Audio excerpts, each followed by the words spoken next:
Center, single back is Gibbs. Goff turn, gives it to Jameer, to the end zone, touchdown Detroit Lions. That's the way you make a statement on the road on Monday night to start a football game, straight down the field to the end zone. It is 2nd and goal from the 1. Goff out of the gun, hands it to Montgomery, tries the left side, did not get in. It's going to be 3rd and goal from inside the 1. They say he did get in. Late call. There it is. Touchdown, Detroit Lions. Better late than never. Out of the gun. Jackson's got it. Running to his right. Wants to throw. Now being pressured. Ball's loose on the ground. It is recovered by Jackson, but it does not matter. That's Lions football. A 4th down stop by this team. Jackson tried to roll out, had a run-pass option, and Jack Campbell was there to knock that ball loose. That is a big-time stop by that defense.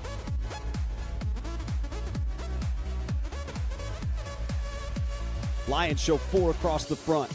There's the snap. Jackson back, looking right. Pressure comes. Jackson still looking. Stepping up. Gonna get hit. Gonna go down. Al-Quadin Mohammed got him. Goff out of the gun. Montgomery to his right. Jared's got it back and looking, throwing right side. Wants Amon-Ra. End zone. Got it. Touchdown, Detroit Lions. What a delivery that time by Goff, where only Amon-Ra with those late hands could pull it in. And the Lions are an extra point away from drawing even once again here in Baltimore.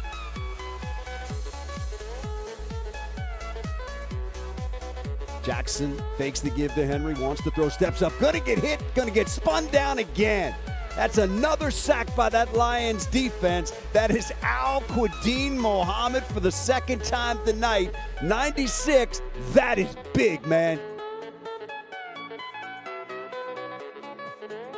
Goff up under center, turns, gives, Amon-Ra flips it out to Gibbs. He's in the house, baby. Touchdown, Detroit Lions. Oh, that is beautiful. Goff hands it to Amon-Ra. Amon-Ra flips it to Gibbs, and the Lions have got the lead back. From the Lion 19, Jackson out of the gun. He's got it, wants to throw. Jackson looking, stepping up. Now he's going to get hit, going to go down. Sack back outside the 20-yard line. That football came out, but they're going to say he was down. That is another big play by that Lions defense. Trevor Nowaski with the sack. There's the snap. Jackson back. Jackson looking. Jackson stepping up, rolling to his right, being chased. Still look. Yeah. 1 2 1 2. 1 2 1 2. Mic check. Hey, can y'all hear me out there? Hey. Against all odds. Against all odds. Against all odds. Against all odds. Against all odds. Against all odds. The podcast. Shout out to Rockhound Detroit Lions, man. There My you pride. One sec.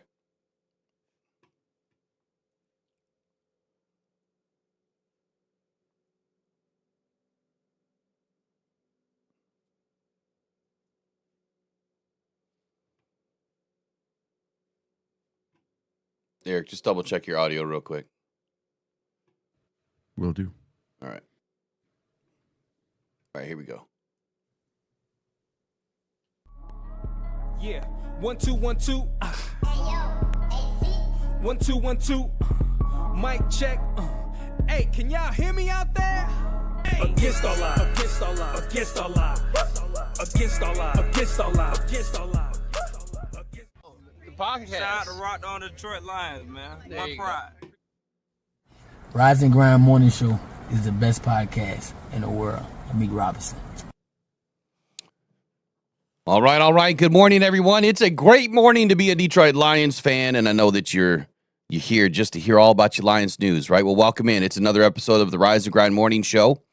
Each and every weekday, 8 a.m. to 10 a.m. Some days we get started on time. Most days we don't lately. But anyway, I'm your host, Will Rock. We'll be joined by the infamous Eric Rintamaki in just a few moments here. And if you guys are on X, you can follow me at Will Rock Jr. But hey, man, it's Freaky Friday or Freak Out Friday. So grab your bag of Honolulu Blue coffee and start sipping away, man. You found the right place to drink all your Detroit Lions news in, and your rumors and your updates. And we're going to break it down today. We're going to get into it. We got a packed show once again. Not sure that we're going to get to it all, but we're gonna dive into some of the keys for the Lions versus the Commanders, and a few other news notes and updates around the league, injury reports, and we'll be right back at 17 seconds to get it rolling. Pressure by Hutchinson. He goes down again.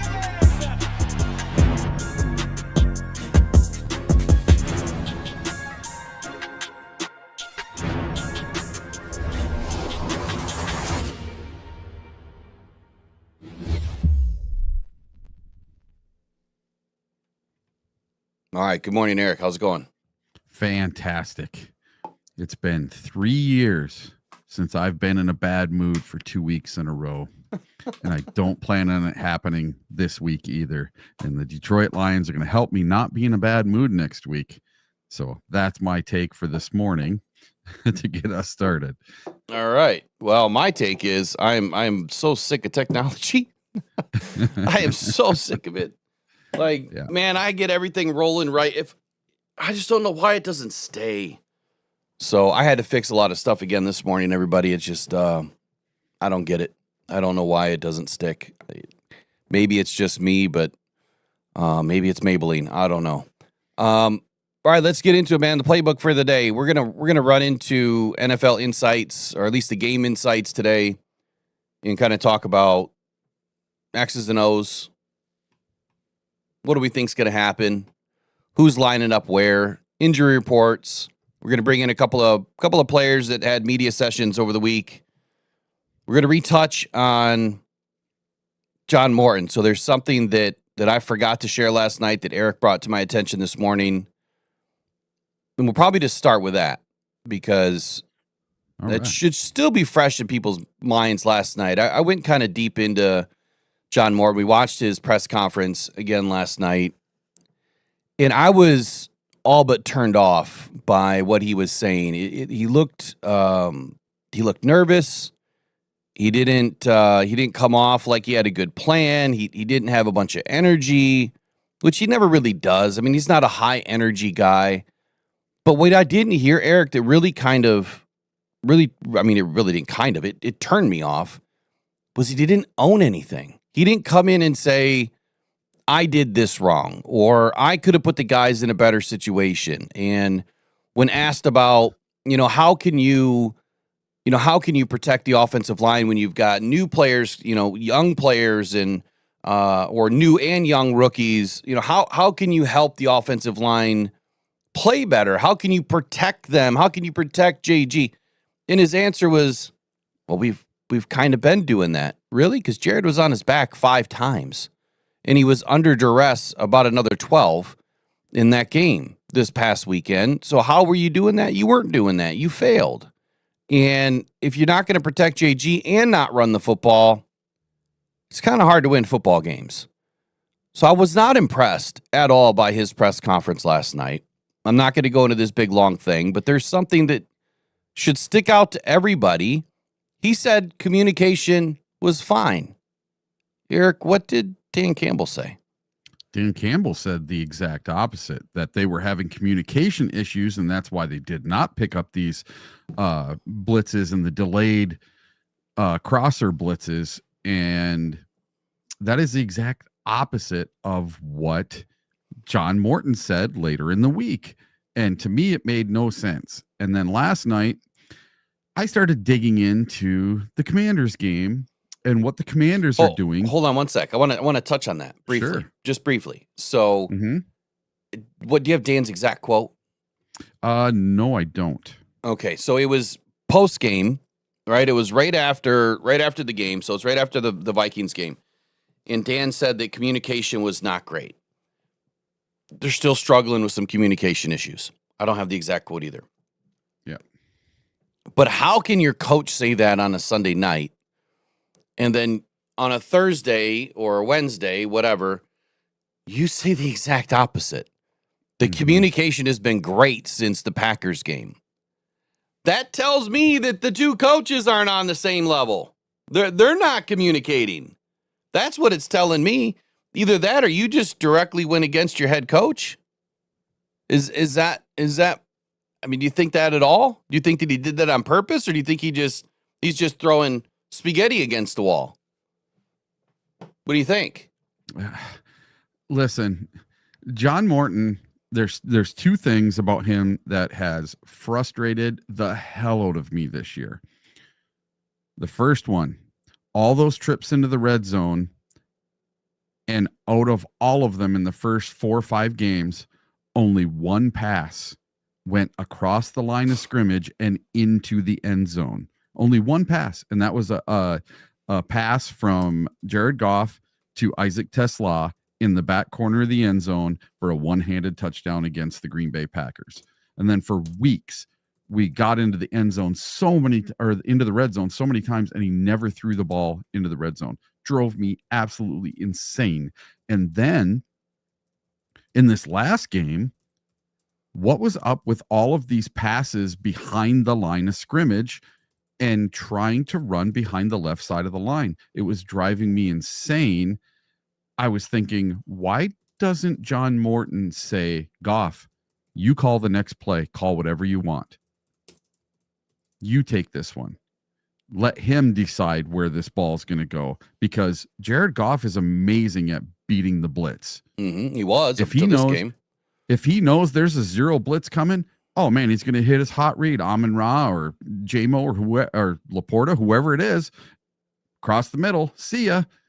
And that's going to be the end of that. So for him to say that there's no communication issues, dude, there's something brewing. There's something going on when you have the head coach saying one thing and your coordinator saying the complete opposite. Yeah. There's something there. And I don't want to bash Morton. I think he's a good coordinator. But I'm wondering if, just like Ben Johnson, he's a little too bullheaded. Could be. Stuck in his own ways. He could be. I think that I don't think that he has the offense on his side. My take for Johnny is I don't think that the offense is excited. And if you're not excited, you're not going to play well. Mm-hmm. And when you're limiting guys, then they're not able to get to their full potential. Over time, it really gets to them, right? Their morale is just going to dip. Yeah. And, like Dan Campbell said, it's one or two guys. And Johnny Moe kept saying that, yesterday's press conference or yesterday's media highlight too, that it's just one or two guys and then wouldn't put his finger on it. So is it just one or two guys on any given play, or is it one or two guys consistently? I don't know that I heard the right answer there. But if it's just one or two guys, this shouldn't be that difficult to fix. I think it's more than just one or two guys. I think there's a lot of players on this offense that just don't seem excited. They don't look excited. They don't. I mean, look at Amon-Ra St. Brown's post games and his media sessions. He's just not. He's not the same St. Brown. He does not look excited at all. After a loss, after a win, it does not appear that he looks excited. I don't know. All right, so let's go into what's happening this week, because I've been talking about something for a long time. I said it at the very beginning of the season, and there was a reason for it, and I think that we're kind of seeing it play out right now. But now there's another team that is kind of validating why I said what I said. So walk us through that. Yeah, after a 38-point loss to the Seahawks, the Commanders' defensive coordinator, Joe Witt Jr., is moving from the press box to the sidelines to call defensive plays for the Week 10 game against the Lions. And the reason, Witt said he initiated the move with head coach Dan Quinn's approval after some defensive players asked him to be on the field for better communication. The hope is that it will provide more energy and allow for faster in-game adjustments. The struggles. The defense has been a major issue, ranking 28th in yards allowed, 29th in passing defense, and 22nd in points allowed. They've given up 110 points in the last 3 games. And the core of this problem, Witt says the most frustrating issue is the number of explosive plays that they're allowing due to mistakes that really shouldn't happen and communication breakdowns. And by moving to the field, Witt is sacrificing the better vantage point of the press box, which most coordinators, including his mentors, prefer for seeing the whole field. He is willing to make the trade-off to be able to communicate directly with players. Now, if I was Dan Campbell, this is a discussion I would be having with Johnny Morton, since numerous times the offensive has had communication issues. Having Morton down on the sidelines could help alleviate this situation, in my opinion. So, okay. He's moving down from the box. Yep. And he's moving to the sideline for the same reason that the Lions are having issues right now. There's communication issues. He's what was the phrase he said that he wanted to have more, was it more connection or something like that with the players on the sideline? Direct connection. What was it? Yeah, he's willing to make the trade-off to be able to communicate directly with players. Directly with the players. There we go. So that's exactly what I've been saying from the beginning of the year. I get it. When you're in the Hawk's nest or whatever you want to call it, and you have the vantage point that you can see everything, that's great. Do you really need to see everything to call plays, though? I mean, you're calling a play in a situation, right? You're calling this, it's down in distance, time on the clock, situation of the game. That all takes precedence over what you see, right? The only thing that could be different is when you're up there, you're seeing how guys are moving around, maybe what they're doing at the snap, what they're not doing. You could put somebody else up there. And they could say, hey, on that last play, I saw this, or on these plays, I saw that, or hey, I'm sending some pictures down, and this is what I'm noticing. You should be able to make a judgment or a determination based on what somebody else is seeing too. I get it. You want to trust your own eyes. I understand that, but they're making this move because of a breakdown of communication. And if you're on the sideline, it's a lot easier to communicate directly to somebody. I did the Coke can or the cans on a string theory in the beginning. By the time that communication gets from Johnny Moe to David Shaw, from David Shaw to the rest of the players, communication can still break down, even though it's only one link. How do we know that Shaw is not communicating things wrong? We don't know. And that's why you want to just have direct communication. You can figure a lot out by sitting next to each other on the bench for 2 or 3 minutes. You really can. I think that he needs to get on the sideline. Well, after every play, they can look at an iPad and see what the formation was. They can see how they lined up, pre-snap, post-snap, everything. He doesn't need to be up in the booth. It doesn't need to happen. Now, last year, both of our guys were down on the field, and this year, one of our guys is down in the field. Who's having more success this year? Johnny Morton or Kelvin Shepard? Who's having the communication breakdowns with the offensive line? It's Johnny Morton. It's not Kelvin Shepard. He's not having communication issues. I haven't heard of communication issues on the defense at all this year. No. I mean, and even if there has been, it seems like it gets, I think that it gets quickly fixed, right? And you don't hear about it because the defense is playing extremely well. I mean, last night I started writing a post on X, and then I stopped, but I was comparing the Eagles from 24 to the Lions of 25. All of their stats. And I'll do it later on today. I will actually get some videos out today. I think I have some dedicated time that I've set aside to be able to get it done.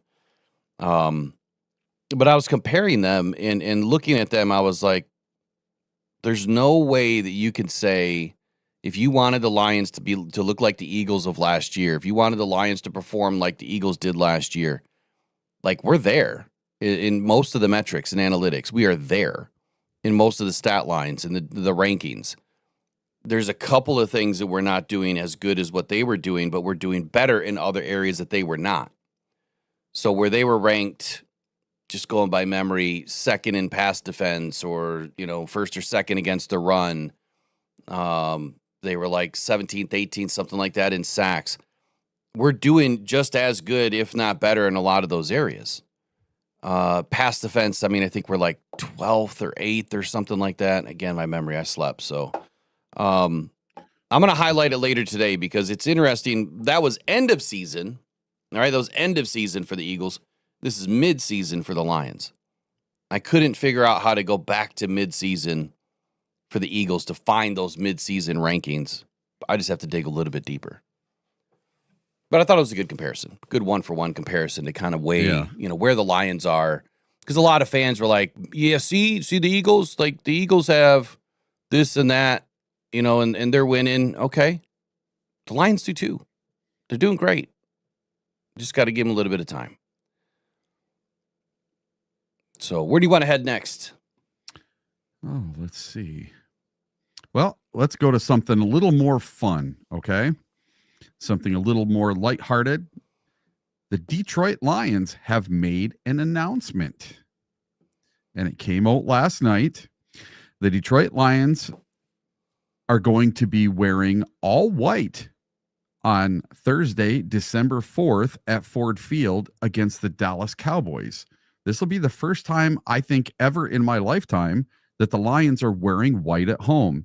The Detroit Lions are encouraging all fans to wear white Thursday night for a whiteout at Ford Field and dress in white merchandise for their Thursday night football game, December 4th against the Dallas Cowboys at 8:15. The club will also shine a spotlight on their Women in Football platform throughout the day and will feature a special halftime performance by Motown's own The Temptations. The Lions supply at Ford Field will be open 10 a.m. to 4 p.m. both Monday through Friday and Saturdays before the home game, and will have a selection of the store dedicated to White Lions merchandise with custom Lions versus Cowboys matchup gear that will be available leading up to the game. So for the first time ever, as far as I know, the Lions will be wearing white at home. It's crazy because in the beginning of the year, like, you have people that always wonder, like, what's our uniform going to be? And it's like, it's pretty simple.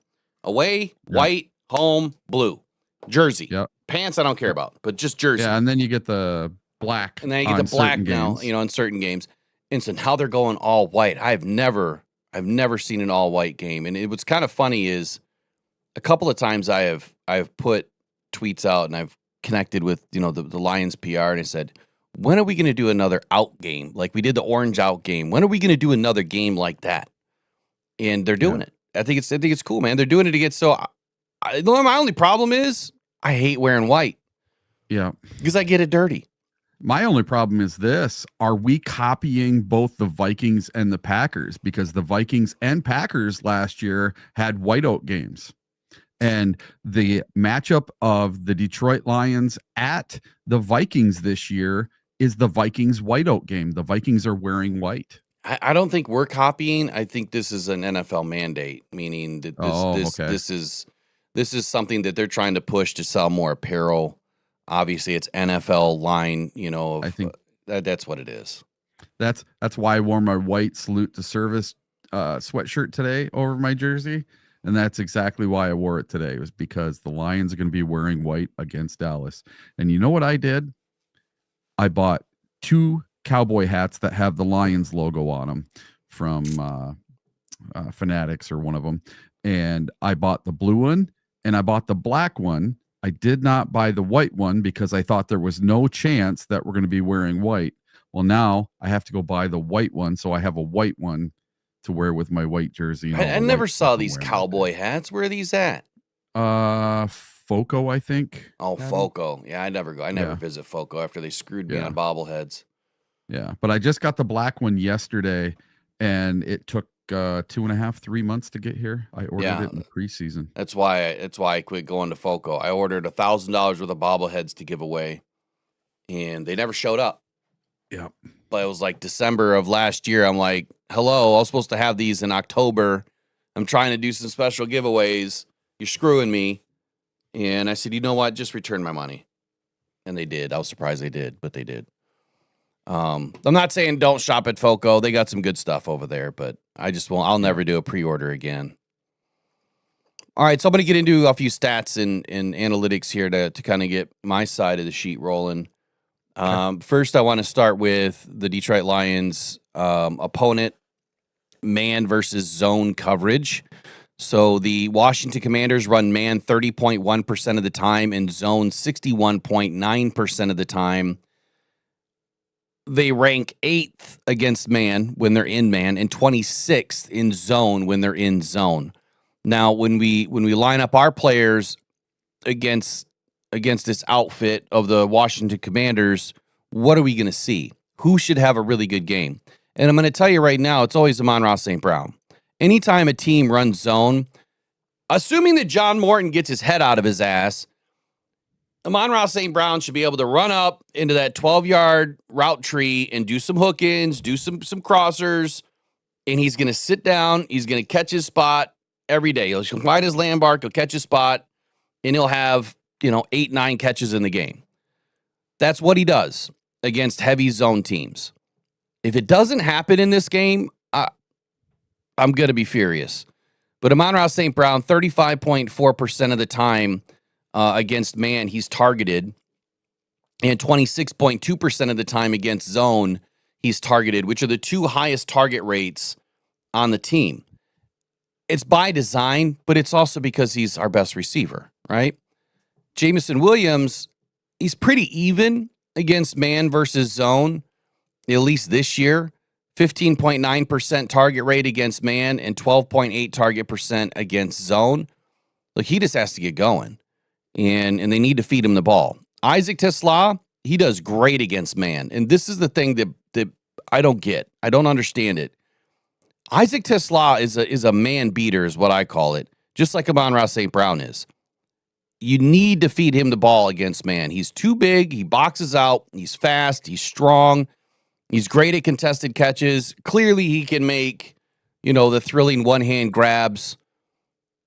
Why is he not involved? Why hasn't he been involved more? And now it's time to get him involved. This is 2 weeks in a row that we've heard Johnny Mo say he's going to get somebody involved, and it doesn't happen. We'll see if it happens this week. The point that I'm trying to make here is whether it's zone or man against the Commanders, and there will, Mike Sainristil will be out there. He struggled a little bit. He's had a good season, but he struggled a little bit at times. I would say that Amon-Ra St. Brown has definitely dominated the man coverage each and every season. He's leading the league in fantasy points per route run with an elite target rate against man. He should be in position to deliver another top 5 fantasy performance this week. Not that I care about fantasy, but he should be. He should be at the top of the leaderboard as long as Johnny Morton is dialing up the right plays. So what I'm expecting this week, Amon-Ra St. Brown should be your number 1. Honestly, if he really does get Isaac TeSlaa involved, he could be the 3rd best receiver in this game. Could be. And that's ahead of Gibbs and that's ahead of Khalif Raymond. Could be. J-Mo should be our number 2. I don't think it's going to happen. I think it's going to be Jahmyr Gibbs and Amon-Ra 1 and 2. I think it's going to be Jameson Williams at 3 and Isaac TeSlaa at 4. So if you're worried about where you're putting your guys in your fantasy hierarchy, or at least where you think that these guys are going to fit in for prop bets this week, again, bet at your own peril there. That's what I would say. Amon-Ra St. Brown should have a really good week this week. He should. We'll see. We'll see what happens.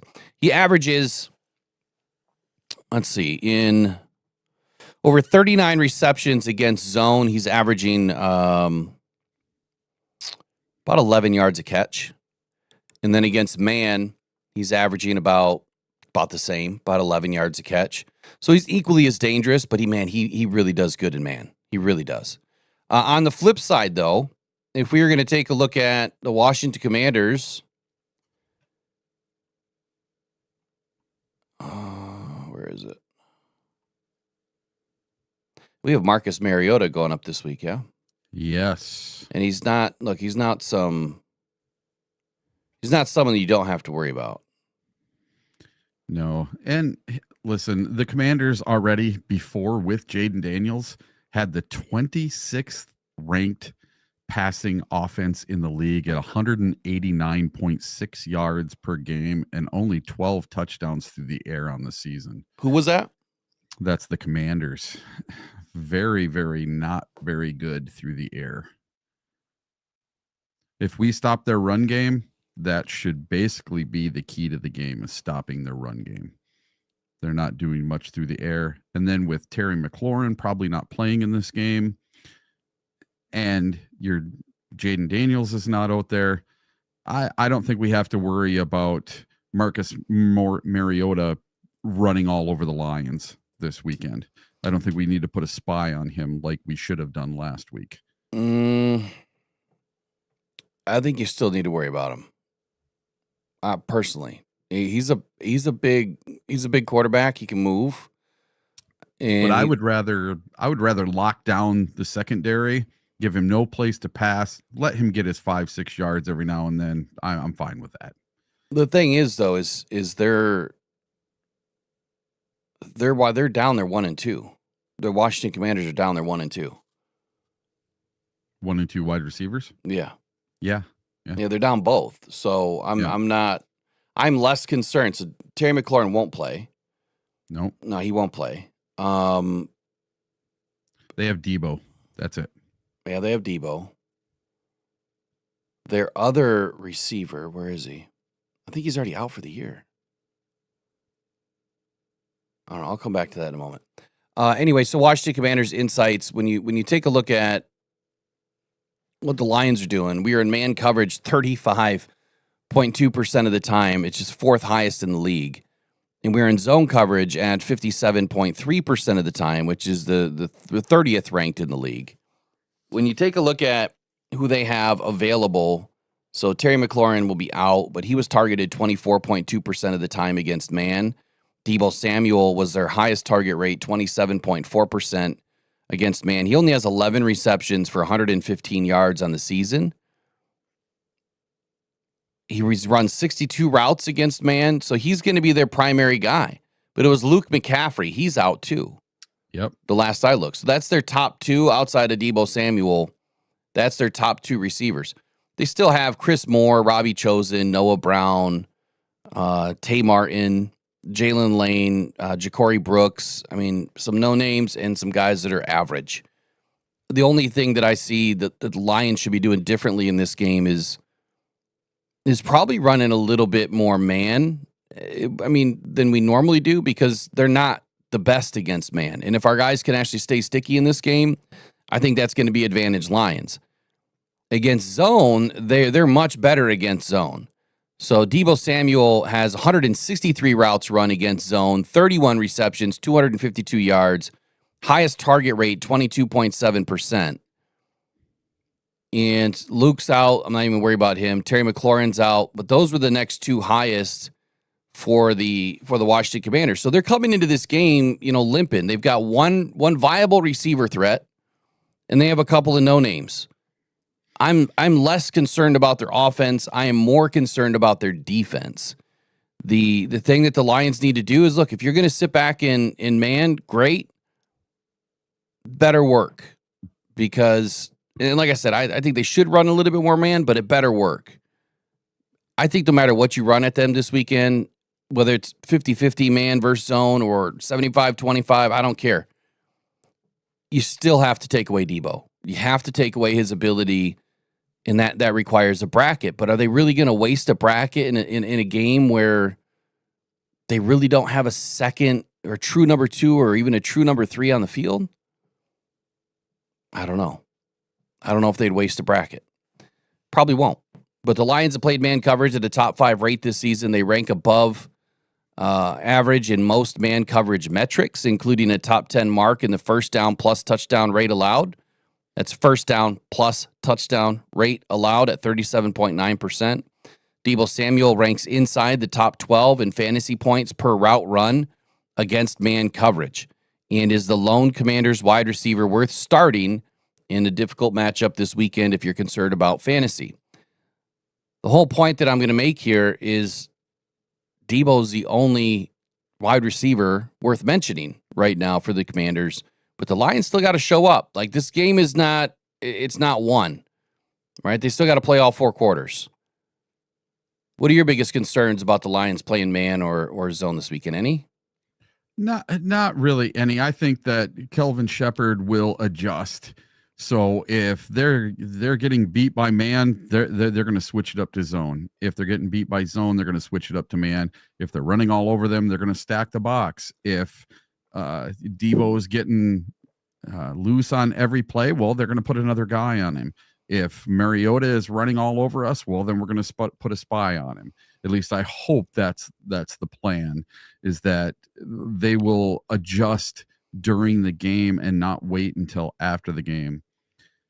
Now, there was a comment in here, I think it was by Greg. What are we going to talk about if the Lions lose this game? Well, then Johnny Moe needs to go. Yeah, the sky is falling. Yeah. If it's because of our offense, then there needs to be a change. Something needs to happen. Yeah, I would agree with that. Yeah. I would definitely agree with that. And it sucks because, then the national writers are going to be right. See, it was Ben Johnson, and Ben Johnson's going to be sitting back in his office going, ha, ha, ha, ha, ha, ha, ha. That's the last thing in the world I want. That I don't want Johnny Morton to be not the guy. I want him to be the guy. And I'm not wishing or hoping for him to fail. I'm just, the whole reason I brought up the switching from up top to down on the field is, look, other teams are doing it. Why can't we? Even though we're winning and we're winning more games than we're losing, we should be winning more of these games. Yeah, we definitely should have won. We should have had 3 losses right now. We shouldn't have. No. We got caught with our pants down on week 1, and this last game, we just got totally run over. I'll take the first 2 losses, but this last one we should not have lost. No. It should have at least went to overtime. And they came prepared. We did not. So we got a butt kicking this weekend. Yeah, up next, take a look at your alignments for the week. With Harper back in the fold, you're going to probably have Harper and Branch back there, and we know that Calvin Shepard loves Harper. We should see Amik Robertson and Arnold on the outside.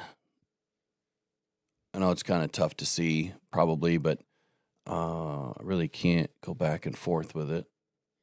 One of these days, I'll figure out how to get this all up on the screen and make it look right. Anyway, you'll have Robertson out on the left. This is your 11 personnel for the Commanders versus our base defense. So in our base defense, you got Robertson out to the left, Lacey, McNeil, Reeder, Hutchinson, and Arnold. Right? If we switch this up and we get into our nickel D, you're probably going to have Mollett come down up into the nickel slot, Hutchinson out on the left side, Muhammad rolls to the inside, McNeil, Barnes comes down, you have Arnold on the outside, Anzalone and Campbell as your linebackers, Branch and Harper still in the back.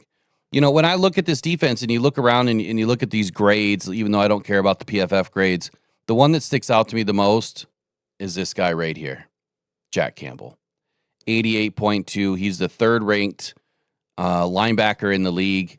That is huge, right? Aiden Hutchinson is 3rd ranked at 91.8 by PFF. Okay, I'll make sure that's clear. I'm not scared by McNeil's 46.5. The dude just got back, right? But Muhammad at a 79.3. He's the 22nd highest ranked edge rusher in the league, and I still can't believe that we're crying about edge. Like we just need to get off of it at some point. Listen. This whole edge thing, anyone that is crying for us to get an edge still does not know football. No, I'm sorry. I'm sorry. You don't know what you're talking about. The Lions are number 2 in sacks. I think they're number 1 in pressures. So what more do you want? I'm sorry. We're not going to have 2 number 1 edge rushers. There's not going to be that guy on the other side of Aiden Hutchinson. It's just not going to happen. Well, I mean, it kind of is happening a little bit. I mean, Muhammad's playing great. He's playing great, but you know what? Yeah, it's the rotation that is the most impressive to me. You know what it reminds me of? It reminds me of high school. When I played football, I didn't have the right name on my nameplate on the back of my jersey. So I was considered no good because I didn't have the coach's name on the back of my jersey. Oh yeah, the politics of high school. When the coach's kid could do no wrong, right? Mm-hmm. Even when he sucked. But you have an all-pro game, you mess up on one play, and you're the worst player on the team. because your name isn't the right name on the back of your nameplate. And that's the way NFL fans treat our players. It's like, just because you didn't know where he came from, just because he's not a number one pick, doesn't mean he's a bad player. Right. It's honestly, Muhammad's been friggin' spectacular this year. Honestly, Eric, what it's like for me, or what I see here is, it's all about the coaching, and it has a lot to do with the scheme. You can take the number one overall rated edge rusher in the league. Coming into the draft, and he can just land on the wrong team. He could land in the wrong scheme and have bad coaching, and that player may never develop. Or you could land with the downtrodden Detroit Lions in 2021 or 2022, and you're in the right scheme, you have the right culture, you have the right coaches, and you just blossom. And you come from a no-name somebody to now a somebody that still has no name. We see it all the time. The Lions got everything out of their players last year, playing backups of backups. How do you think that happens?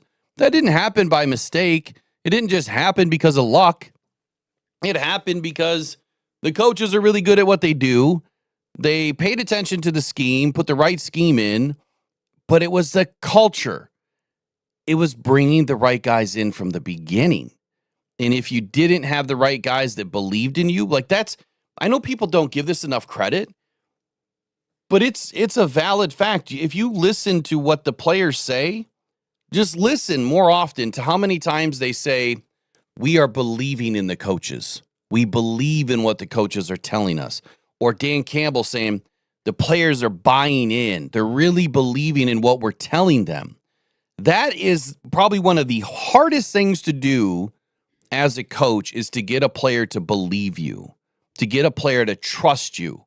Why? Because it's probably not working out right now, and you're still telling them, just continue to do it, continue to do this the right way, continue to do it our way. I promise you it'll pay off. And in their mind, they're probably saying, yeah, right. This is never going to work. And then they get into a game and they have their best game ever, and then the light bulb goes off like, holy cow, they were right. And then they start to buy in. And then that one player starts talking to the other players, and he says, man, they just told me to keep doing what I'm doing, and look, I'm having my best season yet. And then that player's like, okay, I'm in. And then it trickles down the line. It's a big thing. It matters. And so sometimes you just end up on the wrong team with the wrong message at the wrong time. Not for the Lions. If you end up on this team, you have a real shot to be somebody. So on the other side here, this is the Commanders lineup against the Lions. They're in their 11 personnel. This is our nickel, which we probably wouldn't run a whole lot of nickel here, but just to kind of spread it out to show you what we're looking at with Samuel in the slot. Moore's probably going to be on the outside, and Lane is going to be on the outside in this game. You still have Zach Ertz that you still need to worry about. I think he's probably going to be the number 2 this week. As far as target share, he's probably going to get a lot of targets. And then Krosky Merritt, he is a really good back. I know that I got to pull up his stats, but I know that he's kind of sometimes slow to get going. Yeah, but he's been dinged up. He's been dinged up lately. You gotta pay attention to Krosky Merritt. He's someone that I think I have in my fantasy league too. And we can't discredit Mariota. The dude can run with the football. And so that's why I'm still thinking that you're going to want to stick into some sort of a game plan to have a somewhat of a spy. Why? Because I'm not going to give a ton of credit to Lane or Moore. Those guys should be handled on the outside. Deebo Samuel, I think that Robertson is going to be able to handle him. If they put Mollett on Samuel, I'm not going to be happy about that. I would definitely shade Samuel. I would have Harper over top no matter what. Or Branch over top no matter what. And then you go man on the outside. I would definitely, with Ertz, I think he can be manned up by Anzalone or Campbell. But you could even shade there too. So if I were to take 3 players out of this game, I'm taking Samuel out, Ertz out, and Mariota, and you got to beat me with the rest. That's what I'm doing.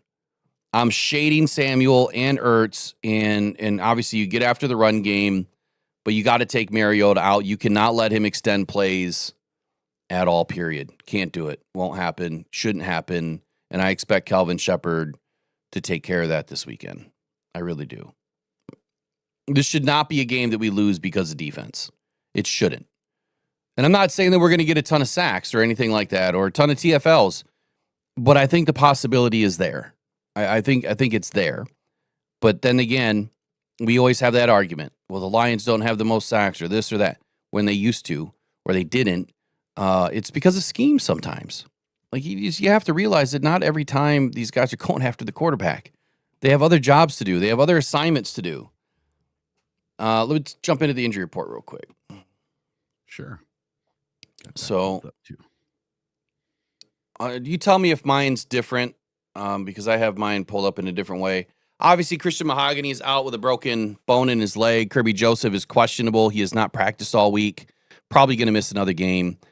Taylor Decker is questionable, managing his shoulder. He did finish last game, possibly going to play. Penei Sewell said that he is going to play. Go ahead. So did Taylor Decker. Taylor Decker and Penei Sewell both said they were going to play, and they both practiced on limited capacity yesterday. We'll see where that goes. I know that in their hearts they want to play, but we'll see what Dan does. Terry and Arnold battling shoulder and a back injury, was full practiced fully, played last game. Definitely he's going to be in the game. Craig Reynolds ended up on the injury report with a hamstring. He was in limited capacity. He's been upgraded. He's trending to play. DJ Reed with a hamstring. He's IR eligible. Practice window's not open, though, so he's not going to play. Marcus Davenport, he's still on IR. He's expected to return next week, and the window should be open, from what I understand, next week, Wednesday. That's rumor right now. We'll get into that on Monday. Josh Paschal, his clock has been started. Miles Frazier's clock has been started. Neither one of those players expected to play this week. First potential for them will be in the next game at a minimum, and it could go out to 3 weeks.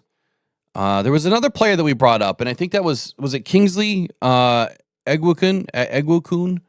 Yeah. And I listened to him speak the other day. He said that he's been kind of going balls to the wall, man, with his recovery and the way that he practices. That he says, like, there's no worry about my conditioning at all. A lot of times you worry about these guys and their conditioning and having to go in and get, game ready, right? And he said, look, I'm good. Like, I'm not winded. I feel great. And he really attacked his recovery to stay in shape at a much better level, probably doing a lot more wind sprints, right? And that's a good thing to hear, that he's ready to rock and roll, he said, quote, I'm good, you don't have to worry about me. Was there anybody else that I missed there?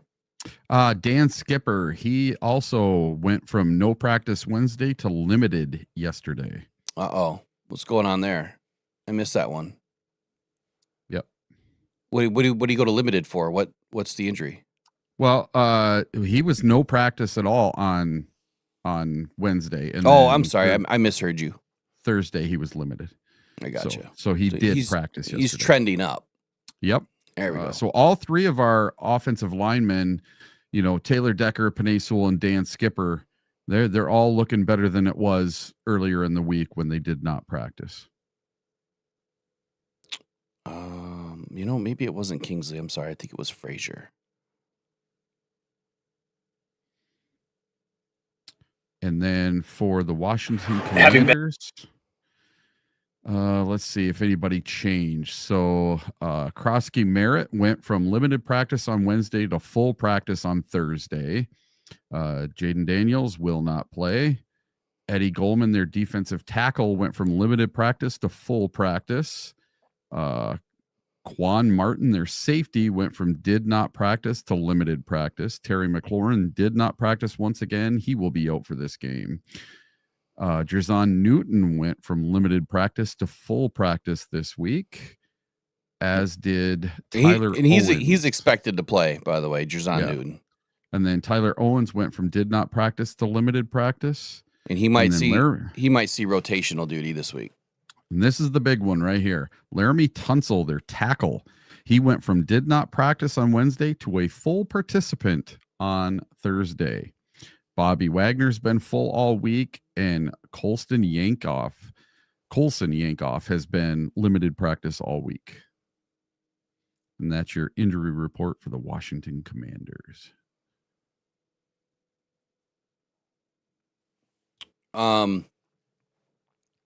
couple more things. I don't know if you mentioned Marshawn Lattimore. He's got a knee injury. He's out. Luke McCaffrey, he's on IR. Dietrich Wise, he's on IR. Dorrance Armstrong, he's on IR. These guys are all out for the season. Austin Eckler, he's got an Achilles. He's out for the season. Terry McLaurin, doubtful to out. I think you mentioned that one. Jaden Daniels, obviously out. So they're missing a lot of big-time players on the offensive side of the football. But their defense is their defense. And I think that there's still some things that we have to worry about on that side of the football. Look, we just have to play our game. You know, we have to play our game. We have to play fast. We need more tempo. We need more rhythm. And if we're not going to get it, then we're going to have a problem. If you can't get into a rhythm on offense, you can kiss the game goodbye. I don't care how good you are. The reason why we lost that Vikings game is we had zero rhythm. Zero. Yep. Everybody in the chat is asking what I was saying earlier about the defensive coordinator for the Washington Commanders. He is moving from the press box down to the field. Yeah, so he will be on the sideline. I got a text too. The clarification. No, Johnny Moe is not coming to the sideline that we know of. The conversation was the Cowboys DC is doing it, and the reason why he's doing it is because of communication issues. Yep. What I've been saying is that I wanted to see Johnny Moe get down to the sideline, and then this report comes out that there's a change happening within the Cowboys structure because of this exact thing, communication issues. And with Dan Campbell saying we have communication issues, and then Johnny Moe saying we don't, that's a communication issue. And if it starts there, it doesn't stop or end there. It means that the players are having communication issues too. So my hope was that at some point he gets down to the sideline. And you know what? Try it. Come down for the first half. And if things are working and things are looking good, then go upstairs in the second half. You know, try it. At least just get down there and see what happens. But like I said yesterday, if he suffers from some sort of anxiety or whatever, and he just can't handle the chaos, well then, yeah, you never want to put him in a position to lose, right? You don't want to put him in a position to fail. And I totally understand that. And I'm not saying that he has anxiety. I'm just saying I don't know. I don't know why this is such a big deal. Like if there's communication issues through week 9, I'm going to use his words against him, where he was talking about our rookie offensive lineman, Tate Ratledge, and what is essentially a rookie in Mahogany, in saying that, look, these guys are no longer rookies. They're now vets. We're halfway through the season. Well, Johnny Moe, you're no longer a rookie. You're a vet. We're halfway through the season. We shouldn't be having these issues. And if we're going to blame the players, I don't know. I don't know how you get away with that. And that's definitely not going to earn you, some stripes with the players. If you're going to blame the players, you need to own it. You need to swallow it. You need to man up and take responsibility for it, and then go deal with the players. I hated him. I hated hearing him, kind of blame the players a little bit yesterday instead of taking some ownership with this. The kill thing that we talked about yesterday too, or last night, and why this was happening. I'll give you a quick recap on this. So for those of you that didn't make Gripes and Hype last night, here's the research that I pulled together.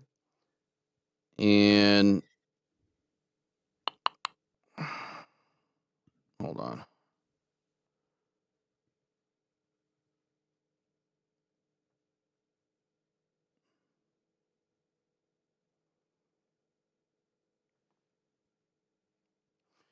Where did you put it, Will? I had the same problem last night. I don't know where I put it.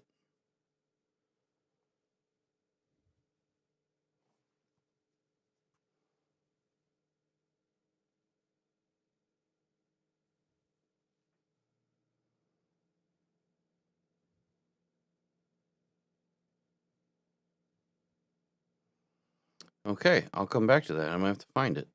Walk us through the NFC North report real quick so that I can find my notes. All right.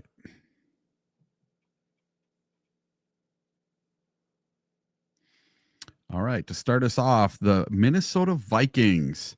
their 7th round pick from 2024, Levi Drake Rodriguez, became the 10th player in Minnesota Vikings history to earn NFC Special Teams Player of the Week. And he earned that because he blocked a kick on Jake Bates. Say that again? Yeah. So the 232nd selection in the 2024 NFL Draft was awarded the NFC Special Teams Player of the Week. Nose tackle Levi Drake Rodriguez was given the honors for his big-time block of Jake Bates' 45-yard field goal attempt to bring Detroit within 4 points with less than 7 minutes to go in the contest. Instead, the ball met with the hand of Rodriguez, whose deflection sent it sideways to a recovering Isaiah Rodgers, who was also the winner of the NFC Defensive Player of the Week back in Week 3, who took the ball to the Detroit 26-yard line and set up an eventual Vikings field goal by Will Reichert that would put Minnesota up by 10 points with 3 minutes to go in the contest. So kind of a slap in the face there. It sucks. Their guy from last year, he got Player of the Week awards. So now I'm going to skip down to the Chicago Bears, and they also got an award this week. Chicago Bears rookie tight end and former Michigan football star Colston Loveland has earned NFC Offensive Player of the Week honors for his breakout performance in Week 9. The 10th overall pick in the 2025 draft, Loveland enjoyed a championship-winning career with the Wolverines. He introduced himself to the NFL with a touchdown catch. Let's see. Oh, I read that wrong. So Loveland, his first 6 NFL games with the Bears were relatively quiet as he summed 11 receptions for 116 yards and no scores in that span. That all changed last weekend against the Cincinnati Bengals.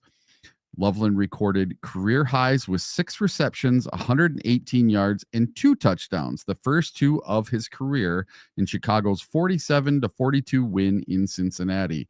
Loveland recorded a 58-yard game-winning touchdown with 17 seconds remaining in the fourth quarter, the second longest game-winning touchdown reception by a rookie tight end in the final 2 minutes of the fourth quarter or overtime since 1970. So Colston Loveland gets NFC Player of the Week, Offensive Player of the Week awards. And then the final one is the Green Bay Packers, and I don't know if you were able to get that video up or not. I'm sorry, which one? For the Packers.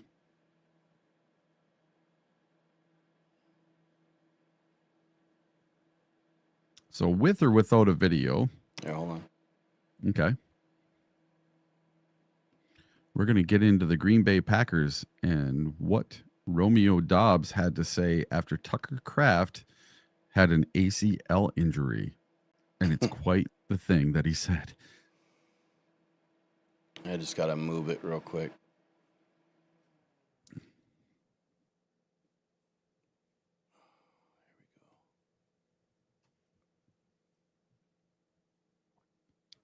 I haven't heard this yet, so I'm kind of excited to hear what he said here. So I'll read a little bit here. So fans are buzzing about Packers wide receiver Romeo Doubs' unexpected reaction to Tucker Kraft's injury.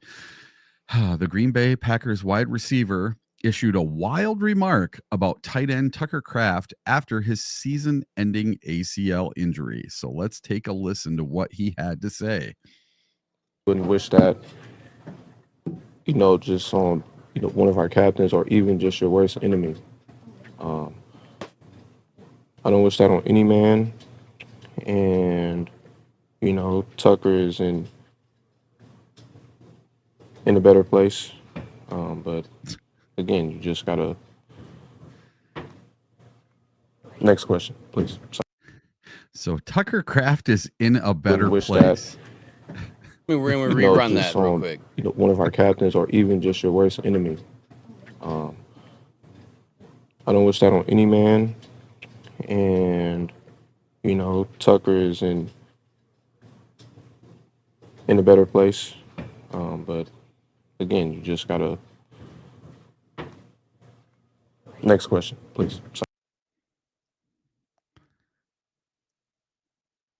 So apparently Romeo Dobbs thinks that Tucker Kraft passed away. I get why people are thinking that or saying Yeah. that, but I think you could tell he's not. You can tell that he's pretty upset about it. Like he seems like he's pretty sad or down and out about it. Yes. But yeah, that was kind of weird. It's kind of weird.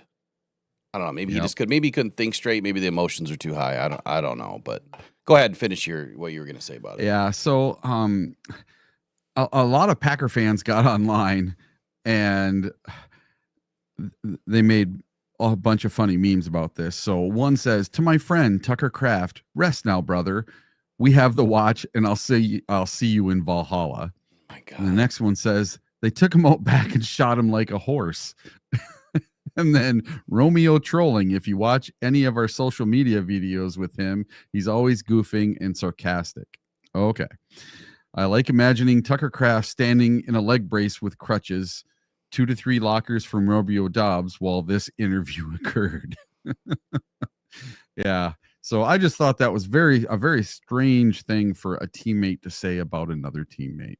It was strange. It was definitely strange. That's your NFC North report for the week.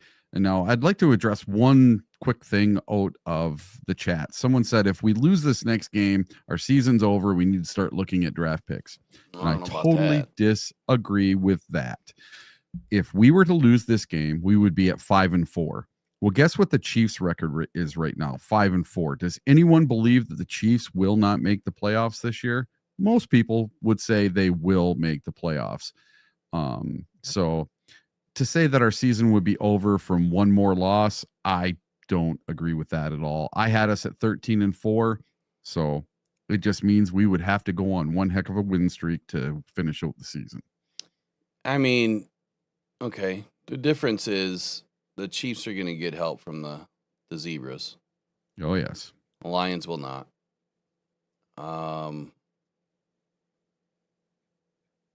Look, you're never out.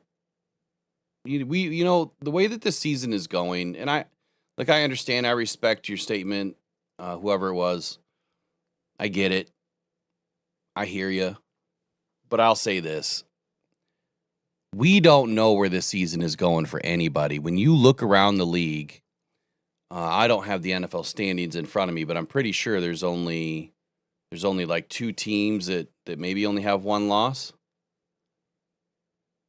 Let me. No, 8-2 is the best record in football right now. Is it? Yep. I thought the Colts. Colts are 7-2. Okay, I thought they still only had 1 loss. Broncos are 8-2.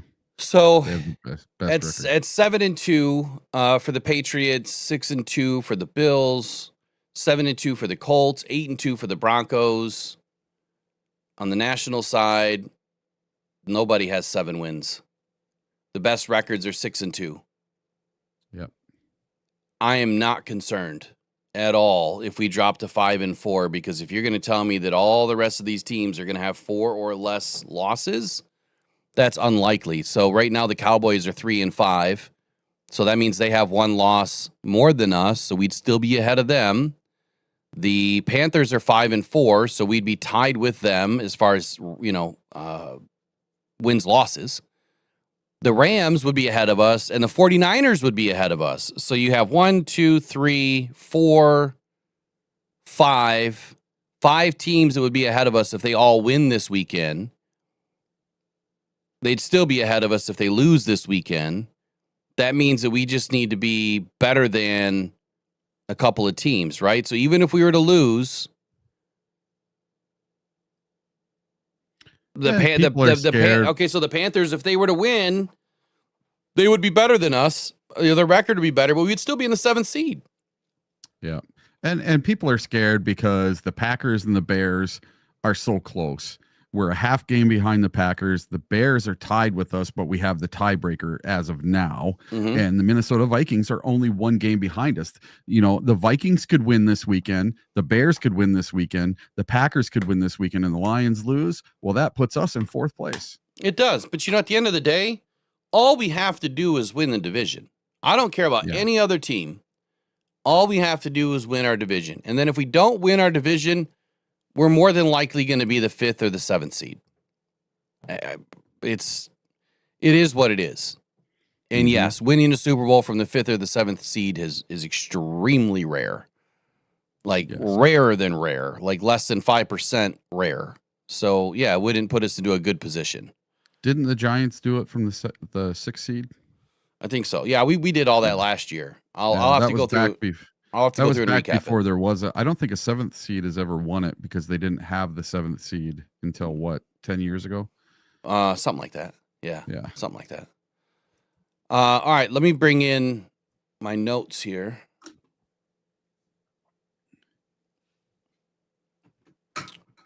Thought I had them. All right, here we go. So last night I kind of went over a little bit of, the whole kill situation with Jared Goff, and I'm just going to be very quick with this. I don't want to go into a really deep talk about it, but the question that was posed to me a few times, whether it was through the mailbag or in the Voxer chat, was why? Why is Jared Goff doing this? Why are we doing it more now than ever before? And I think that you have to look at our offensive identity under Ben Johnson. We had a lot of motion and deception. We had outside zone and a lot of play action. Weekly morphine with Ben Johnson, it was, being multiple with things, being versatile with things, and consistently opening up the playbook and doing things that we were not doing before, the week before. To say we didn't have consistency was a good thing. Meaning that you didn't know what was going to come out of the bag. Maybe a few too many trick plays, but he was so versatile in mixing up the plays that you didn't know what was coming next. And when you look at that offensive style that we had under Ben Johnson, it definitely wasn't more of a West Coast offense. So when Ben Johnson left for Chicago, he took with him one of the NFL's most unpredictable offenses. And Johnson's Lions, or that offense under Ben Johnson, was never a textbook West Coast system. It was not that. It was a kind of a weekly experiment in deception, motion, and option-specific wrinkles. And then now under the new offensive coordinator, John Morton, this offense is shifting more towards a structure of lineage rooted in the West Coast offense. And so when you see all the dink and dunk, and all the little short stuff that's not working, we're not expanding the route tree. We're not getting that depth of target, to be a little bit more consistent downfield. We're not seeing all the deep crossers that we once had. That's because of the West Coast. And the West Coast isn't always the best coast when it comes to football because the dink and dunk stuff that we always use forever never really panned out. And with Ben Johnson, he would mix it all in. He would layer his concepts. He would layer the passes. He's just not doing that. Morton's not doing that. So you go from motion, deception, a lot of outside zone, a lot of duo runs, to now you've got Johnny Morton's background, which, get this, Oakland Raiders, 1998 to 2004. He was the offensive assistant under John Gruden and Bill Callahan. That was a classic West Coast terminology with scripted plays. And I say that because, what I'm going to say next makes sense from what I've said before. When Johnny Morton gets a turnover from the defense, what happens? We can't move the ball because we're going from script. It's like you get a gift and you don't know what to do with it. He doesn't even know how to unwrap it because he's going from script to, oh shit, I don't have this in my script. What am I supposed to do? And he calls junk. That's my perception. New Orleans Saints for Johnny Moe, 2006, and then 2015 to 2016, he was the passing game coordinator under Sean Payton, which there was an emphasis on precision passing and option routes. Bring that back, please. USC from 2007 to 2010, he was the passing game coordinator and later an offensive coordinator under Pete Carroll and Lane Kiffin. That was blending a pro style with a little bit of the spread offense. Bring that back, please. San Francisco 49ers, 2011 to 2014. He was the wide receivers coach under Jim Harbaugh. He ran a power West Coast hybrid offense there. So power run game mixed with a West Coast blend. New York Jets 2017. Offensive coordinator installing more of the rhythm passing game. That's what we're all about. Why are we not using it? Raiders 2019 to 2021. He was a senior offensive assistant under John Gruden again. And then the Broncos 23 to 24. He was the passing game coordinator under Sean Payton, and he was credited with helping Bo Nix thrive. Well, with the Detroit Lions so far, we haven't seen any of this. And so Johnny Morton went from having his mentors and his West Coast offense rooted heavily in what he learned from his previous experiences. Again, Sean Payton, what was he known for? Precision passing, dual play calls, option routes. John Gruden, classic West Coast terminology, heavy scripted play openers or heavy scripted openers to start the game. Jim Harbaugh, power run game married with a West Coast pass game. Pete Carroll, pro-style passing with a West Coast influence. These mentors help shape John Morton's philosophy. 2 plays in the huddle is the reason why you're hearing kill, kill, kill from Jared Goff. So in the West Coast, you always have 2 plays installed. And in a lot of offenses, you have a couple of plays options installed, right? You always have your classic hot routes. You have your classic audibles. But in the West Coast, you have 2 plays at the call. So you get up, you get into your 11 personnel, you've got a tight formation, and whatever. You're going to run whatever play. Kill, kill, kill comes out, and now you see a new call being made by Jared Goff. You're seeing offensive linemen putting something out. Hey, we got to protect over here. We got to slide over here. You see Montgomery flip to the other side or Gibbs flip to the other side. Tight end going in motion, something, right? You're switching it up. But what we're not seeing is I'm not seeing enough pre-motion or pre-snap motion at times. Some games we do it. Other games we're not. If you're not using enough pre-snap motion, you're not going to get these defenses under, kind of on their heels, so to speak. They're on the balls of their feet right now, pinning down, getting after us. We have to keep them on the backs of their feet. So having 2 plays in the huddle is the reason why you hear the kill, kill, kill. The dual play system in Morton's offense, it sends in 2 plays. The kill cancels the first, activates the second. The blitz recognition against aggressive defenses like Brian Flores Vikings, Goff has usually thrived in flipping the plays. He's completed over 70% of those passes against the blitz. Didn't do it this weekend, right? Or this past weekend. With veteran command, with Jared Goff at age 30, he's seen just about everything. So you trust what he's going to be able to put you into. The team just collapsed. The protection collapsed. At the end of the day, man, it's this simple. Detroit shifted from Ben Johnson's chaos under control, the classic mixologist, to now Morton's structure. What is it, Morton? Like, what are you going to be known for? Because right now it's like it's all over the place. And it just doesn't make any sense to me how we go from such an amazing offense to stuttering and sputtering out. It's got to get fixed. And I don't think that Johnny Moe is the only person to blame. And I'm going to throw this last thing out there. When the players are looking confused, is that the player's fault? Is it the coach's fault? All the above fault? You let me know in the comments below. Whose fault is it? Are they not studying enough?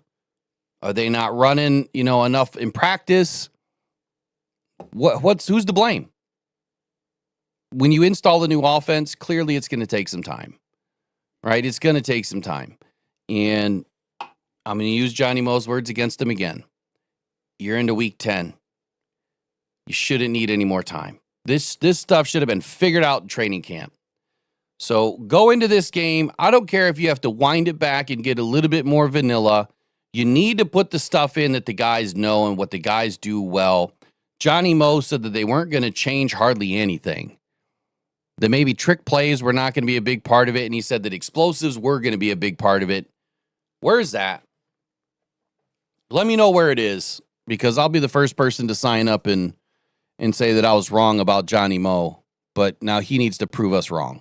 That he's just not doing enough to make this offense explosive. Any comments to that, Eric? Yeah, I just think if it's not broke, don't fix it. But when it needs fixing, you need to fix it. Yeah. And listen, Dan Campbell's going to have to make a decision really, really soon. I think he's giving him this one game against a weak opponent, against someone that is down and out. They're 3-6. We thought the same thing against the Vikings, though. Like, I think we all fell into a trap game. That was a trap game. 100% that was a trap game. That was the first time I've seen Dan Campbell's team lose in a trap game at home. They're not going to do it 2 weeks in a row. So I think that he's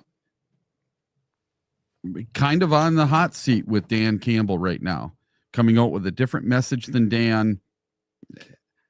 Something's going to have to happen after this game.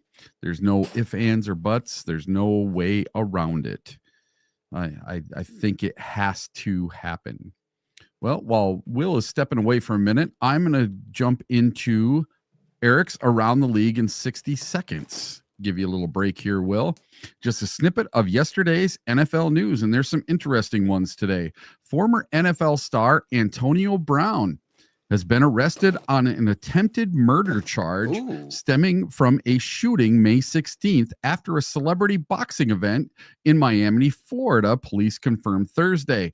Brown, 37, was taken into custody yesterday by U.S. Marshals in Dubai. He was flown to Essex County, New Jersey, where he is being held pending extradition to Miami after he was posting pictures of himself in Dubai after a 4.5-month manhunt for Antonio Brown. Now, the Tampa Bay Buccaneers. So he fled to Dubai? Yes, he fled to Dubai for 4.5 months, but he posted pictures of himself over there, and U.S. Marshals went to Dubai, arrested him, and brought him back to the United States. It doesn't make any sense. So, like, what countries have no extradition to the U.S.? So if he would have gone to Indonesia, Vietnam, Cuba, yeah, you know what I mean? Right. He picked Colombia. He picked the wrong country. But that's terrible. That's terrible, man. It's Antonio Brown. It's this dude is just nutto. He's the sharpest pencil in the box. Okay? Yeah, or the sharpest crayon in the box. There you go. All right, to continue that sucks, on. But so I mean, obviously, my heart kind of goes out here because he's involved in attempted murder. Did someone pass away from this? It was a shooting after a pew. It was a pew pew. Event. We got to be careful with words. It was a pew pew.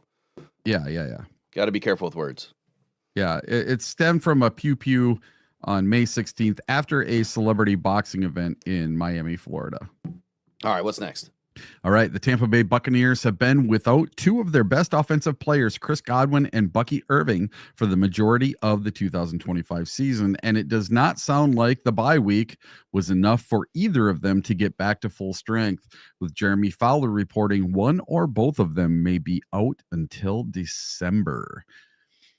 And then the Pittsburgh Steelers have released veteran defensive end DeMarvin Leal, a former third-round pick out of Texas A&M in 2022.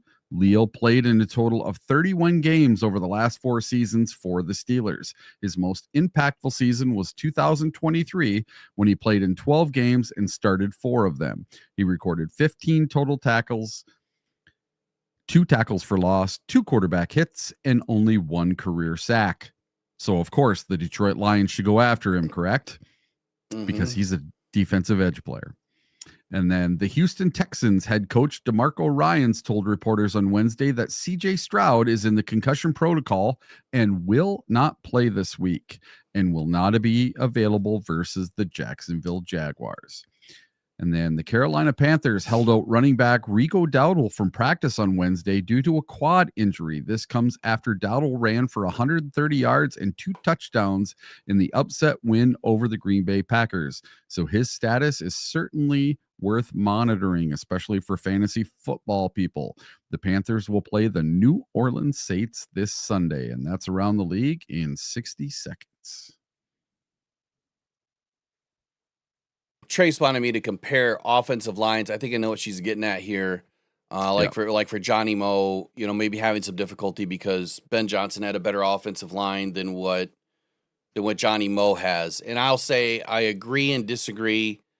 Yes, our offensive line has had trouble at times, but I'm going to put that on the scheme. If you scheme the right way, we've seen it. Like, how many times did Ben Johnson have to deal with 10, 12 different offensive line formations, starting formations, 22, 23, 24? He had multiple seasons where we had at least 8 to 10 different offensive line starters. And if they can navigate through that with rookies or, with young players, Kobe Sorsdahl, Coyote Owasika, when he was a lot younger, like we've seen it where our offensive line looked like trash and we were able to navigate around it by scheming things up a little bit differently, by going to a 7-man protection, not always going to a 5-man protection. And so, yes, you're right. And at the same time, I think that Johnny Moe's not doing enough. And I say that, I put it out during the game, right? Go to 7-man protection. Then Dan Campbell says it right after the game. We could have gone to 7-man protection. And then Johnny Moe's asked yesterday, what can you do to help the offensive line? And he doesn't say anything. He doesn't say, we could have went to a little bit more 7-man protection. Maybe we didn't need to have, 5 racehorses out there all the time. And then there's something else in the chat that I just picked up on, which is another great comment here. Lee says, Morton is putting a bigger load on Gibbs. When it was mixed up with Gibbs and Montgomery, it automatically brings variation, plus it keeps them both fresh. This is another great point. We've been asking, maybe it's our own fault. We've been asking for more Gibbs. And I guess I didn't expect it to be used the way that it is right now. I still expected Montgomery in the game. I expected Gibbs to be used as a receiver. Gibbs, J-Mo, St. Brown, Sam Laporta, Montgomery. There's no reason why you can't utilize all of that and have success. But all you have to do is drop Sam back to protect. Montgomery picks up a blitzer. 7-man protection. Right? We're not doing that. That's the problem. We're sending everybody out. And if you're emptying everybody and you're going to 5-man protection, you're going to get killed. To me, this is all about recognizing that sometimes your best 5 are not better than their best 6. And if that's the case, you have to swallow your pride and you need to put in some extra protection. I wanted to hear from Johnny Moe, we're going to go to more 7-man protection. And I don't care if you tell the other team what you're doing. They still need to beat you. And that's the other thing. We could literally go in game to game and say, we're doing this. Beat us. And they couldn't. Yep. So, well, I'll tell you, maybe I'm a simpleton. Maybe I don't know what I'm watching. But during the game, I did notice after, I don't know, maybe halfway through the first quarter, they started putting Brock Wright in a lot more as an extra blocker. And they started bringing in Dan Skipper a whole bunch. And he was, reporting as eligible. But all he did was he came in and was an extra blocker on a bunch of plays. Yeah. So is that a 7-man protection when you're bringing him in, or just 6? I'd have to go in and watch the play. For one, you have to see what's going on. But if you bring in Skipper and you still have the same 5 offensive linemen, then he's in a 6-man protection. But what's happening with, and we could have gone to 7-man, but if we're only doing it 1 out of 15 plays, that's not, that's, I mean, that's, but I did scheme, notice a bunch of plays with 2 tight end sets and a bunch of plays with Sam Laporta and by Skipper bunch, lined up by on the bunch, same what do side. you mean bunch? Are we talking 10, 5 15? or No, do you think 15? 15, 10 or 15 probably. We'll do tape review Broken tomorrow. We'll look at last week's game. I'll do tape review tomorrow. We'll see. I'll put that on the list to see how many we actually look at have. that for me, would you? Yeah. All right. So defensive line up here, defensive line and linebackers. A little bit of well, we're going to talk about blitzing, I guess. So Dan Quinn's defensive philosophy going into this week, in all of his prior defenses, known as like the Legion of Boom and recent with the Cowboys, his emphasis has always been on physicality, speed, and then the relentless pursuit, right? It's kind of the same things that we identify for our defense. He tailors schemes to fit personnel, though, which is super smart, and I believe that's what Kelvin Shepherd is doing as well. He's a very aggressive play caller. Prefers press man foundations when healthy on the outside. Players over scheme is kind of the way that he looks at things. He moves the front 7 pieces around to threaten the gaps. It's a very dynamic, energetic rotation rather than a predictable 4-man rush. This year is a little bit different, though. Quinn's been forced to adjust, and especially post-injuries and as speed and coverage ranginess have become a weakness now. His Dallas teams were often criticized for or being susceptible to big plays when the pass rush didn't get home, and it's kind of echoed that same concern with the Washington's depleted front now. So what he did in Dallas and what he's done before that, it's starting to kind of come back to haunt him a little bit. Last year's defense was crazy good. This year's defense still really good, but he's trying to mix in what their identity is when they don't have the players at times. So blitz rates, coverage tendency, and pass defense metrics. They're blitzing at 28.1% of the time, which is middle of the pack, which means to me that they're probably going to be in a little bit more zone in this game if they're not blitzing a ton. The pressures, 35.3% pressure rate in 2024. They ranked 12th. And this year, not so great. Coverage grades. The Commanders have the lowest PFF pass coverage grade in the NFL in 2025 after the attrition to the secondary. Passing yards and TDs allowed. Actually, I got to pull that back up. Hold on. So I have something very interesting that kind of goes with what you're talking about here. Yeah, hold on. The Washington Commanders are the second worst defense in the NFL for missed tackles, with 76 missed tackles on the season, trailing only the Bengals defense with 110 missed tackles. So that's something to watch for this weekend, is how many tackles the Commanders miss. And some of their best players like Deron Payne are some of the worst offenders. And I got that from a Washington kind of behind the lines little article written by a Washington beat writer. Yeah, so right now, the opponent yards per game for Washington, 378 yards per game. They are ranked 28th in the league. And when you look at passing yards per game, remember, my stat sheet is missing. I just remembered that when I went to click on it, like, oh God, it's gone. Yep. Commanders are 29th. So their opponent passing yards per game, 253.6 with 19 touchdowns through the air. 253.6. I got the same number. I always round up. 254. Yep. And they're ranked, what was it, 29th? 29th in the league. I'm looking on the Fox Sports one. Oh, are you? Yep. I got both offense and defense open for that one. Okay. 15 TDs allowed, 65.5% completion rate, 8.6 average depth of target, 7.7% sack rate, and 5.2% interception rate. Their big play vulnerability is sitting right now about 8.7% of attempts that go for 20 plus yards, 24th in the NFL. This, again, if I look at a metric and a stat and I look at patterns, if you're Johnny Moe, Eric, and I tell you right now 8.7% of all attempts are going for 20 plus yards, what are you going to do on the offensive side of the football? What do you think? What are your focuses is going to be? My focus is going to be twofold. I'm going to try to get Gibbs loose. And what I mean by that, I'm going to try to do like a toss to the outside, something where he can get around the linebackers and get free into the safeties.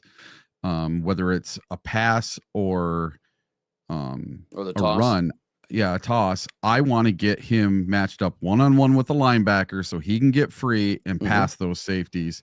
And once he does that, it's game on. He's going to be gone. And the same thing, I'm going to turn it around and say it not for Amon-Ra St. Brown. I'm going to say it for J-Mo.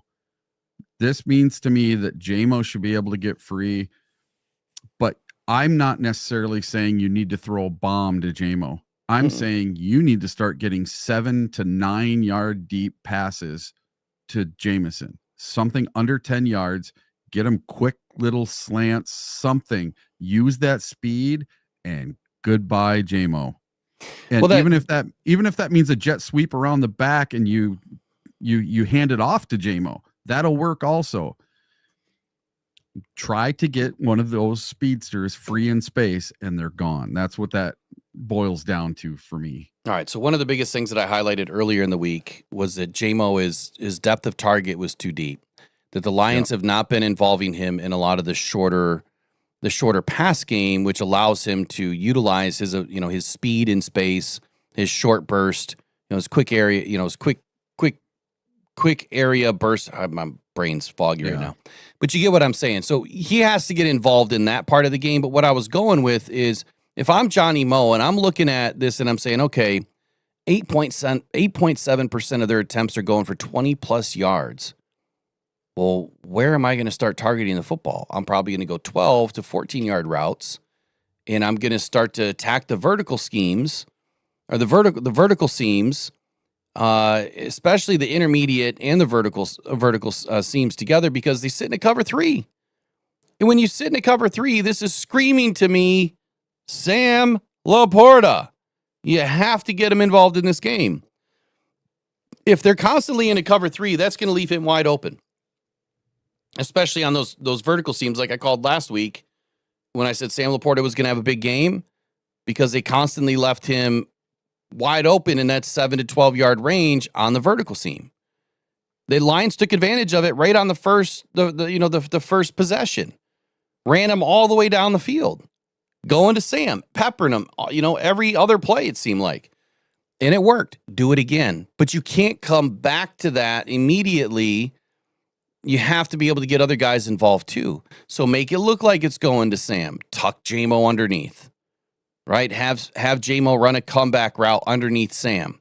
And then he's going to catch that ball. Sam picks up the block and J-Mo cuts north. One of these days, I swear to goodness, I'm going to get this board working so that we can actually go through it, or I'll be able to draw on screen. Yeah. So there's big play vulnerability, I guess, is what I'm going with. And then you have the run game, right? There's no reason why, to your point, that the run game can't be hot this weekend. Their run defense is allowing 125 yards per game. I think they're ranked 22nd, 4.4 yards per carry. And they've only allowed they have allowed 7 rushing TDs in the last 9 games. So they're at least giving up one TD just about every game. With our backs, that should double, right? With the guys that we have, we should be way better. That 4.4 yards per carry should be closer to 6. If they're managed the right way, if they're utilized the right way.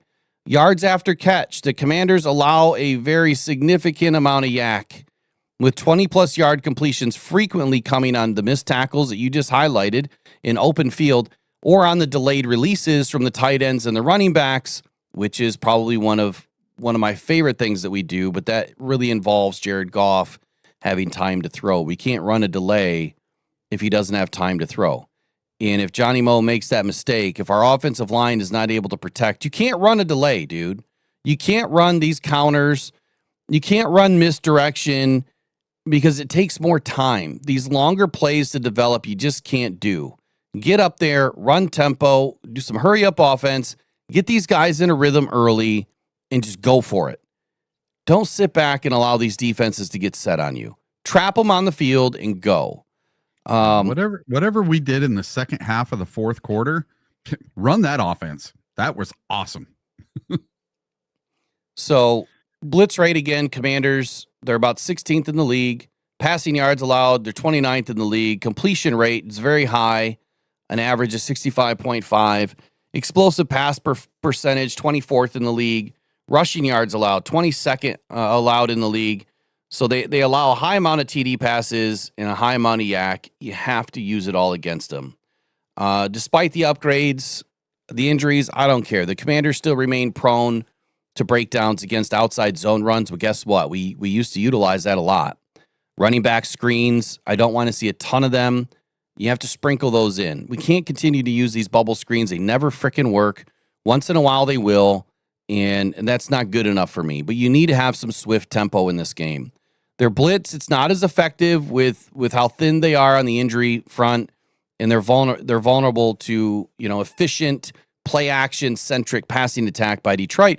But we have to be able to get there, right? You have to use the run to get into the play pass. And if we're not utilizing the run, if we're not setting up the run, you can't set up the play pass. Yeah, of course we want these guys to be more explosive and throwing the football downfield. But you can't lose your identity. Before I move into the next segment, what is your time today? It's 9:58. Yeah, I'm starting to run up against it. So I thought, can we do the Eric's 5 bold takes before I take off? Yeah, the 5 bold hot over under takes. So last year, I always used to do 1. When I left the show on Fridays, I'd always say, okay, this is my one thing I think is going to happen. Well, this year I want to do 5 of them instead. Okay. Last week I was horrible. I didn't. Did you write them down? Yeah, I did. And I didn't hit a single one. No. Did you write them down in the sheet today? Yeah. Today. Yes. They're at the very bottom in the Lions section. Okay. So today I'm going to start off with number 1. And this has to do with what we were just talking about in the Commanders missing tackles. I'm going to say that the Commanders will miss 10 tackles and will not sack Jared Goff in the game on Sunday. So there's my first one. Number 2, both Lions running backs, David Montgomery and Jahmyr Gibbs, will both score a touchdown either on the ground or through the air. Number 3, Jared Goff will not throw an interception and will not be sacked during this game. Number 4, Isaac Tesla will have 5 targets and 4 catches. Okay. I went out on a limb there. And then number 5, my boldest one of the day, Terrion Arnold will get another interception versus the Washington Commanders. All right, where did you put these? I didn't see them. They're right at the bottom. Of which section? The Lions. Current Lions stuff. There's Detroit Lions news and rumors only? Yeah. Yeah, right at the very bottom. Yeah, I don't see them. Yep, all the way down. Yeah, I am all the way down. It ends on number 16. It talks about Josh Pascal. Nope. Because I had my keys to the game today. It's under where I said the Lions are out for revenge. You just got to tell me which section it's in. Yeah. There's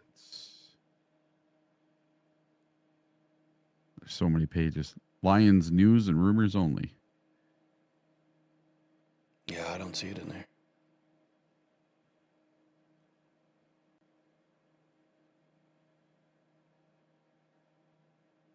I don't see it. I can copy and paste it. I'll put it at the top. Yeah, whatever. Just throw them in there. That way we can recap it next week.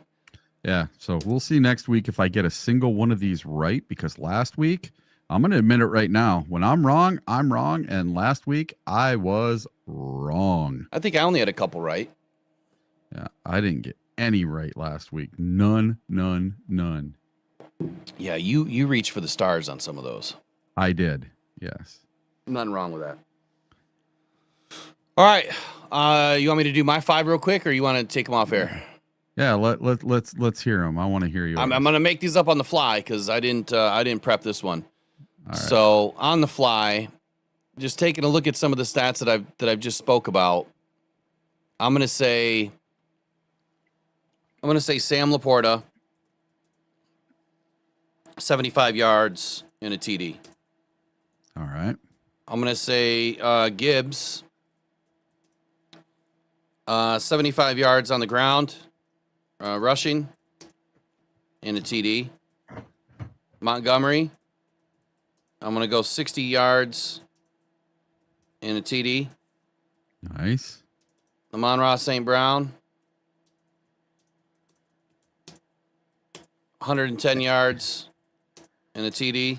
And of course, Amon-Ra will get a touchdown on this game because I had my sign with the touchdown St. Brown, and we got the bobbleheads for St. Brown at home. And of course, he didn't get a freaking touchdown. Nope. Oh, it drove me nuts. All right, defensive side of the football.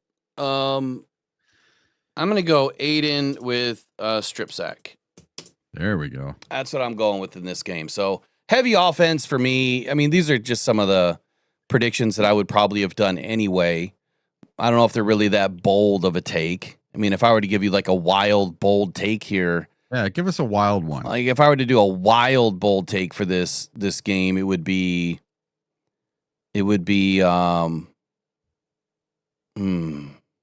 breaks his sack record. No.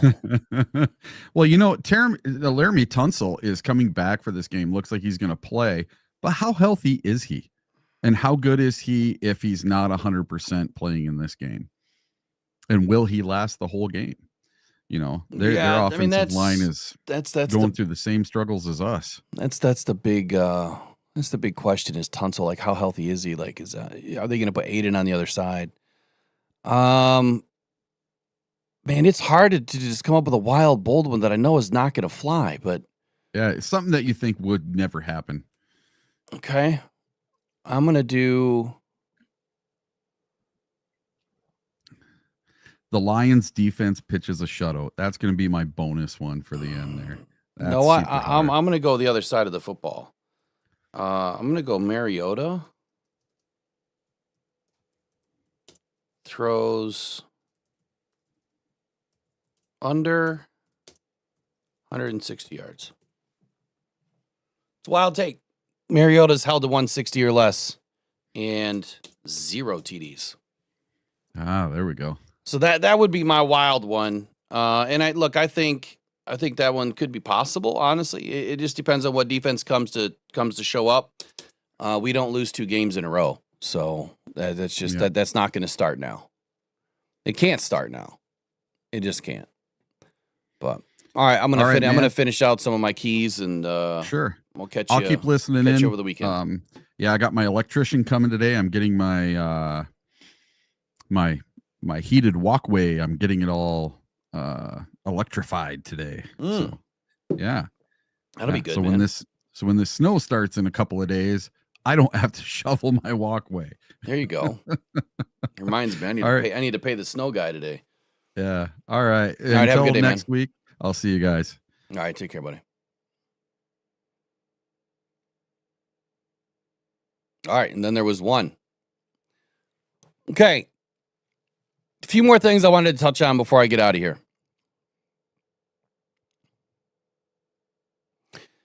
Our offensive scheme and strengths have always been the wide zone, right? The wide zone, the inside gap runs, the duos.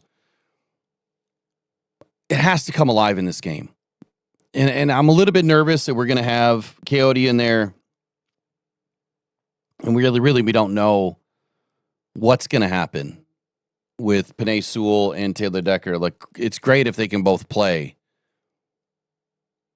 But Taylor, he doesn't have as much strength in that arm.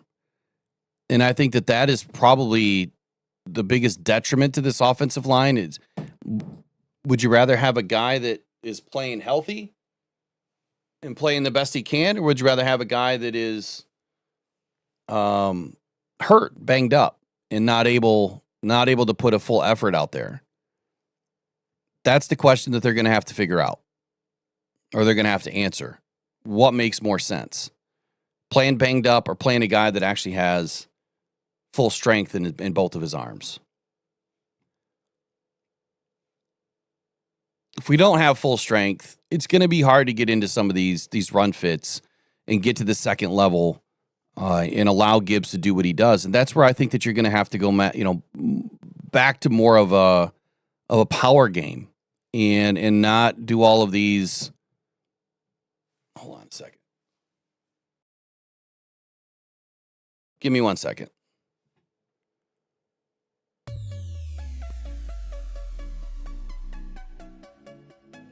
Center, single back is Gibbs.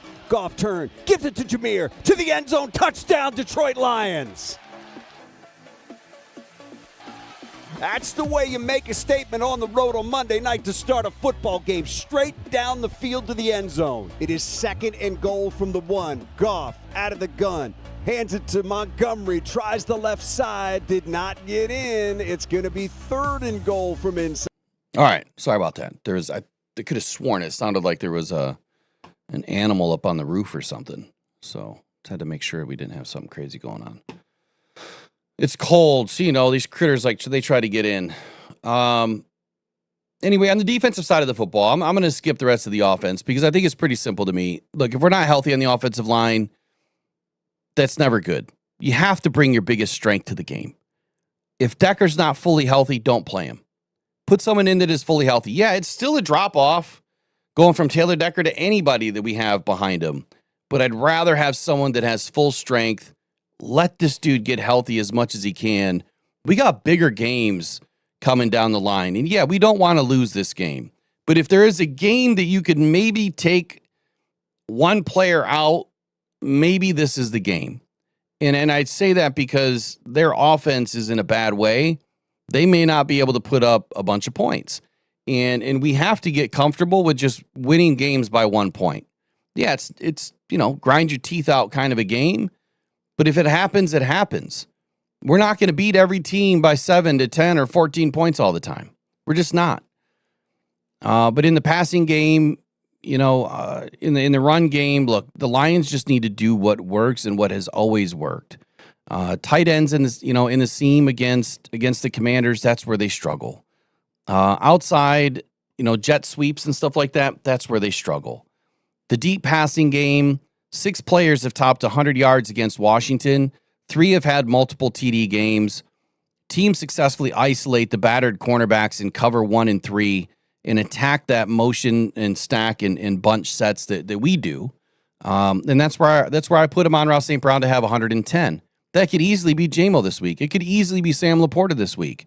And any one of those 3 could have a multiple TD game. And I'll put my final out in DetroitFootballJournal.com, which I've got a lot of updating to do today. And then my picks will come out from last night. I can't believe I got the Broncos right. I thought I was going to lose that pick last night and already be done for the week. Offensive keys to the game for me, look, establish the run, attack with play action, and then utilize the screen in a limited capacity once both of those are working.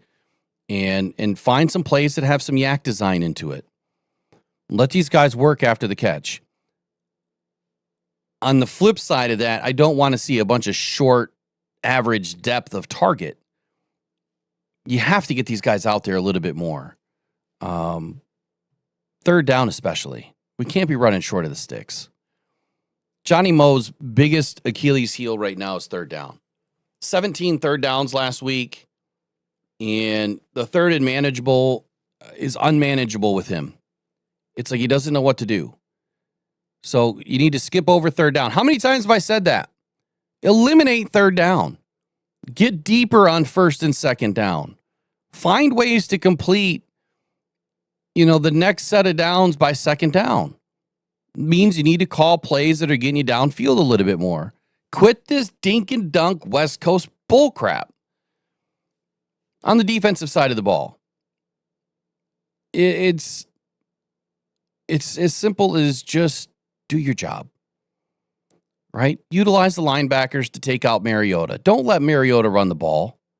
Do not let him run the ball on you. He's a bigger quarterback. He can definitely run. If you look at his past games, he looks super comfortable. You have to make him uncomfortable.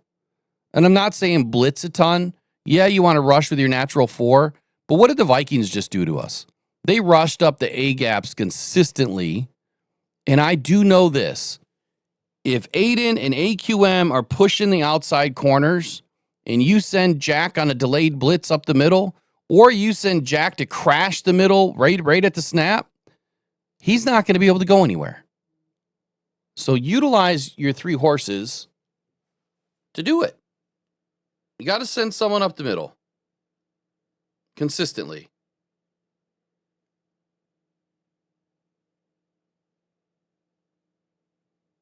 The breaking news on Jaden Daniels is They're not putting him on IR, so he might be back sooner rather than later.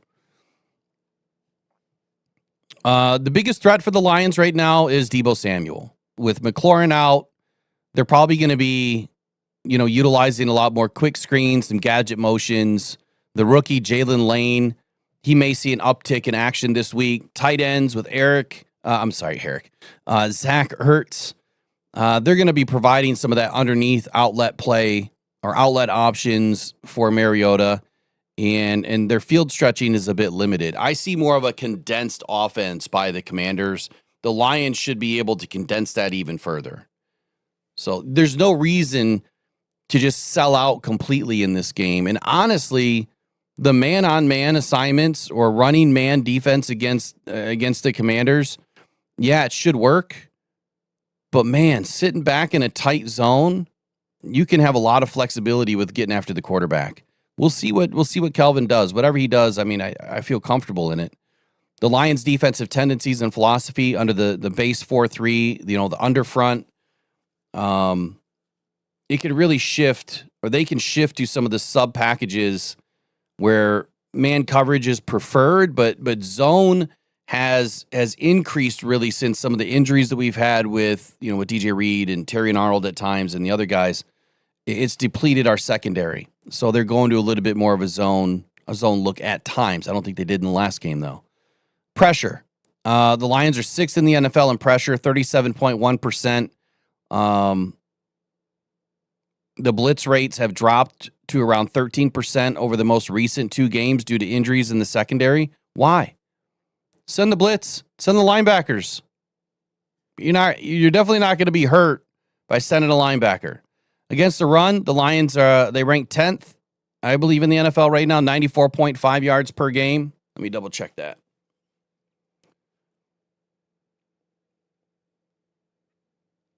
Some of the stuff I do before the games.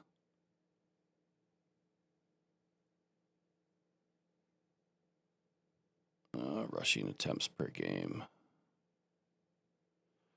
So the Lions are, in fact, 10th, 94.5 yards per game. Look, I'm happy with that, right? I'm happy with that number right now. I would love for it to be better, but when you look at all the teams in front of us, we are only separated by 9 yards between 10th and 2nd and 20 yards between 10th and 1st.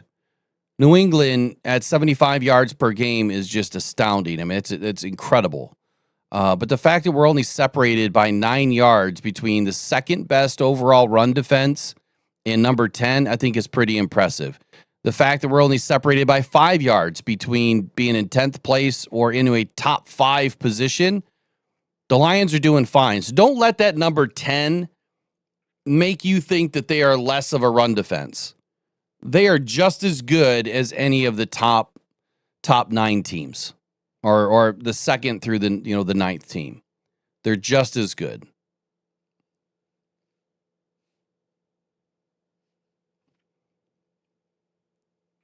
Pass defense.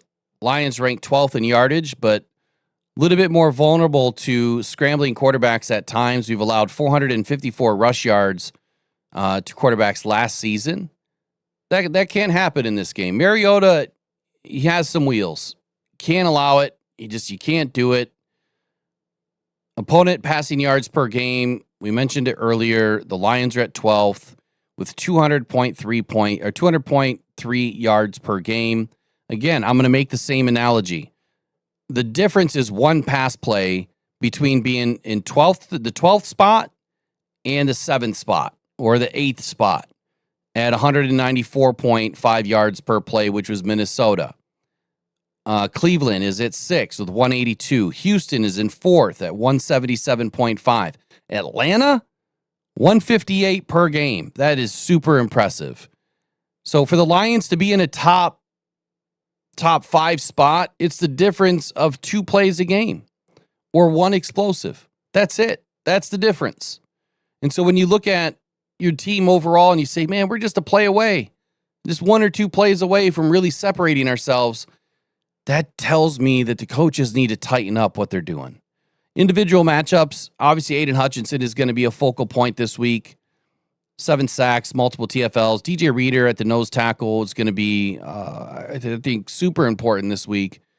But getting some more snaps with Lee McNeil, I think, is beneficial to everybody. Lee McNeil, I think, is going to have a pretty good game this week.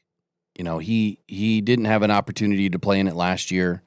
Neither did Aiden Hutchinson. So they haven't seen these players, right? Last year they didn't have an opportunity to see our best. And fortunately for us and unfortunate for them, our guys are fairly healthy on the front seven. And I think that they're going to have a pretty dominant game. This is going to be a game that they're going to come in and they're going to shut it down. I don't think that Mariota is going to be able to do a whole lot. And when we can shut him down from that perspective, and if he can't run and if he can't throw, they're not going to be able to. They're not going to be able to run the football with their running backs either. I think we're going to have a pretty dominant performance. I'll throw out the boldest take of the day. I'm going to throw this in there. Let me put it up on the sheet. My boldest take of the day is I said that Mariota was going to be under 160 yards.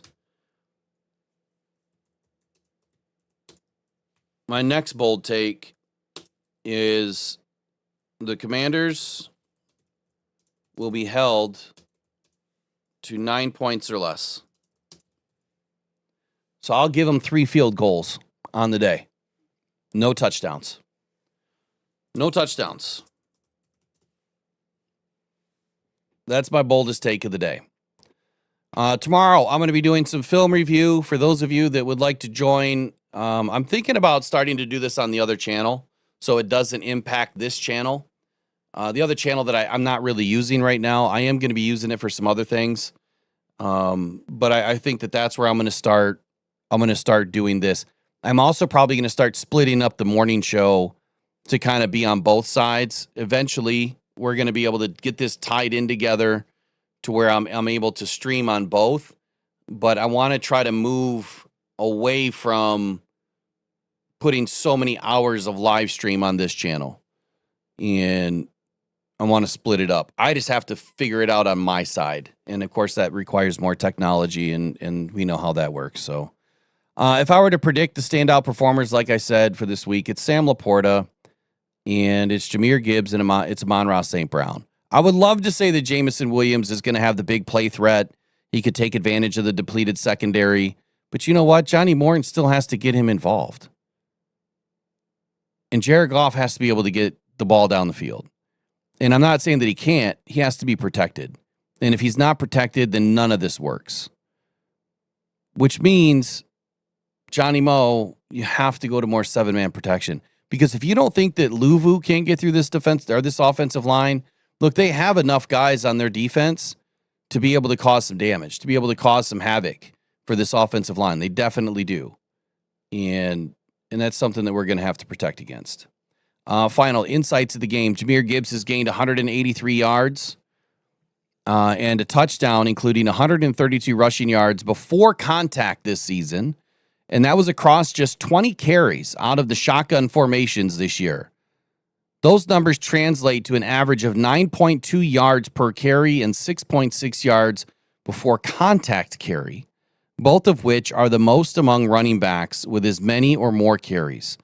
His outlier efficiency is heavily influenced by the 78-yard touchdown from Week 7, in which all 78 yards were gained before contact.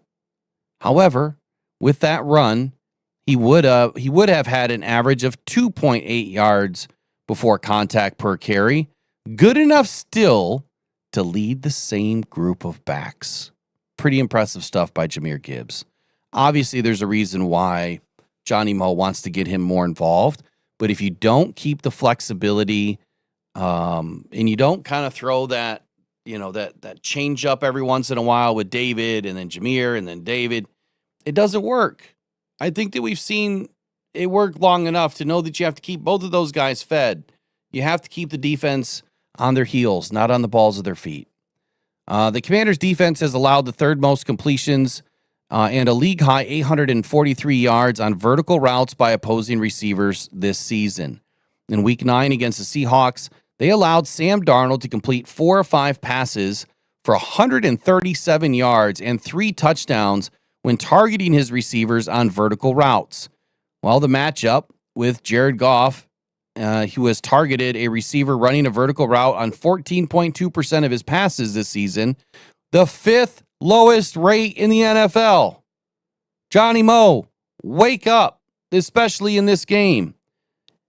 There's the stat. They allow the most yards on vertical routes. Run some vertical routes. I want to see Sam Laporta running the vertical seam routes. I want to see Jameson Williams running, the long verticals, the post patterns, whatever. Get these guys deep. Get them on a flag pattern. Just get them the ball deep. And yes, it does require a little bit of coverage by the offensive line, a little bit of protection. But if you start in shotgun, J-Mo's fast enough, you take a 3-step drop and you throw that football and you let him go get it. To make matters worse, the Lions attempting deep vertical passes at the 5th lowest rate in the NFL is the highest rate in a season during his 5-year tenure with the Lions, though. It's just not enough. While he has targeted these routes more often, he's recorded a 44.1% completion percentage.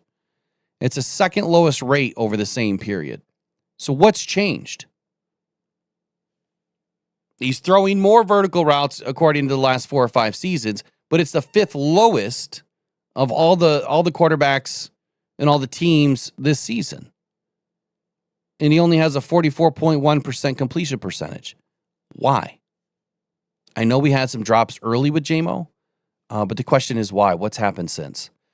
Jared Goff was pressured on nearly half of his dropbacks and sacked 5 times despite recording an average time of throw of 2.44 seconds in week 9. Quarterback has to have time. He didn't even have 2.44 seconds. Goff has faced quick pressure on 17.5% of his dropbacks and has recorded a 20.2% pressure to sack rate this season, both of which are his highest rates in a season during his 5-year tenure with the Lions. So I'm going to end on this. Actually, I got one other thing. Jared Goff is not the sole responsibility for the play of last week. I know that there was some fans that were saying, it's all Jared Goff's fault. Jared Goff can't do his job under 2.5 seconds of time to throw. You're barely getting set to have an opportunity to throw the football. You're barely getting through your second, maybe your second progression. Maybe your third, depending on how short the routes are. There's no time. He needs time. Marcus Mariota has been blitzed on 43% of his dropbacks this season, the highest rate among 35 quarterbacks with at least 100 dropbacks. While Jaden Daniels has been in and out of the lineup due to injuries, Mariota has been the more efficient quarterback against the blitz. Among 32 quarterbacks with as many or more dropbacks against the blitz as Mariota, he has recorded the 15th highest completion percentage, 61.5%, while Daniels ranks among that group with a rank of 47.3%. Mariota has also averaged 8.2 yards per attempt against the blitz, which is the 12th most in the league. And over 3 full yards than Daniels has averaged this season. So even though Mariota is better against the blitz, I don't think he's gone up against a defense like us that doesn't necessarily have to blitz. We've been blitzing at the lowest rate, but I'm expecting that to change this weekend. I'm expecting for us to at least send Jack a couple of times through the middle to get after Mariota. All right, I'll get into more keys of the game tomorrow, and we'll wrap up with some video review tomorrow as well. So we'll have two separate things going on. Appreciate all you guys for joining. Do me a favor, if you haven't subscribed, click that subscribe button right now. Turn on notifications so that you know when we're going live. It really helps out the channel a ton. And tomorrow, I haven't decided on a time. I have to look at the college game slate because I don't want to be anywhere near, like the U of M game. I'll make sure that we spread it out a little bit. And I'm not going to the game this week. So possibly on Sunday, I might do a game stream and or some other things. So anyway, pay attention. You'll see the thumbs in the post I'll put in the in the post area. So again, appreciate you guys. Take care. Go on Pride. We'll see you guys in the next one. We'll see you tomorrow. All right. Adios. Bye-bye. Pressure by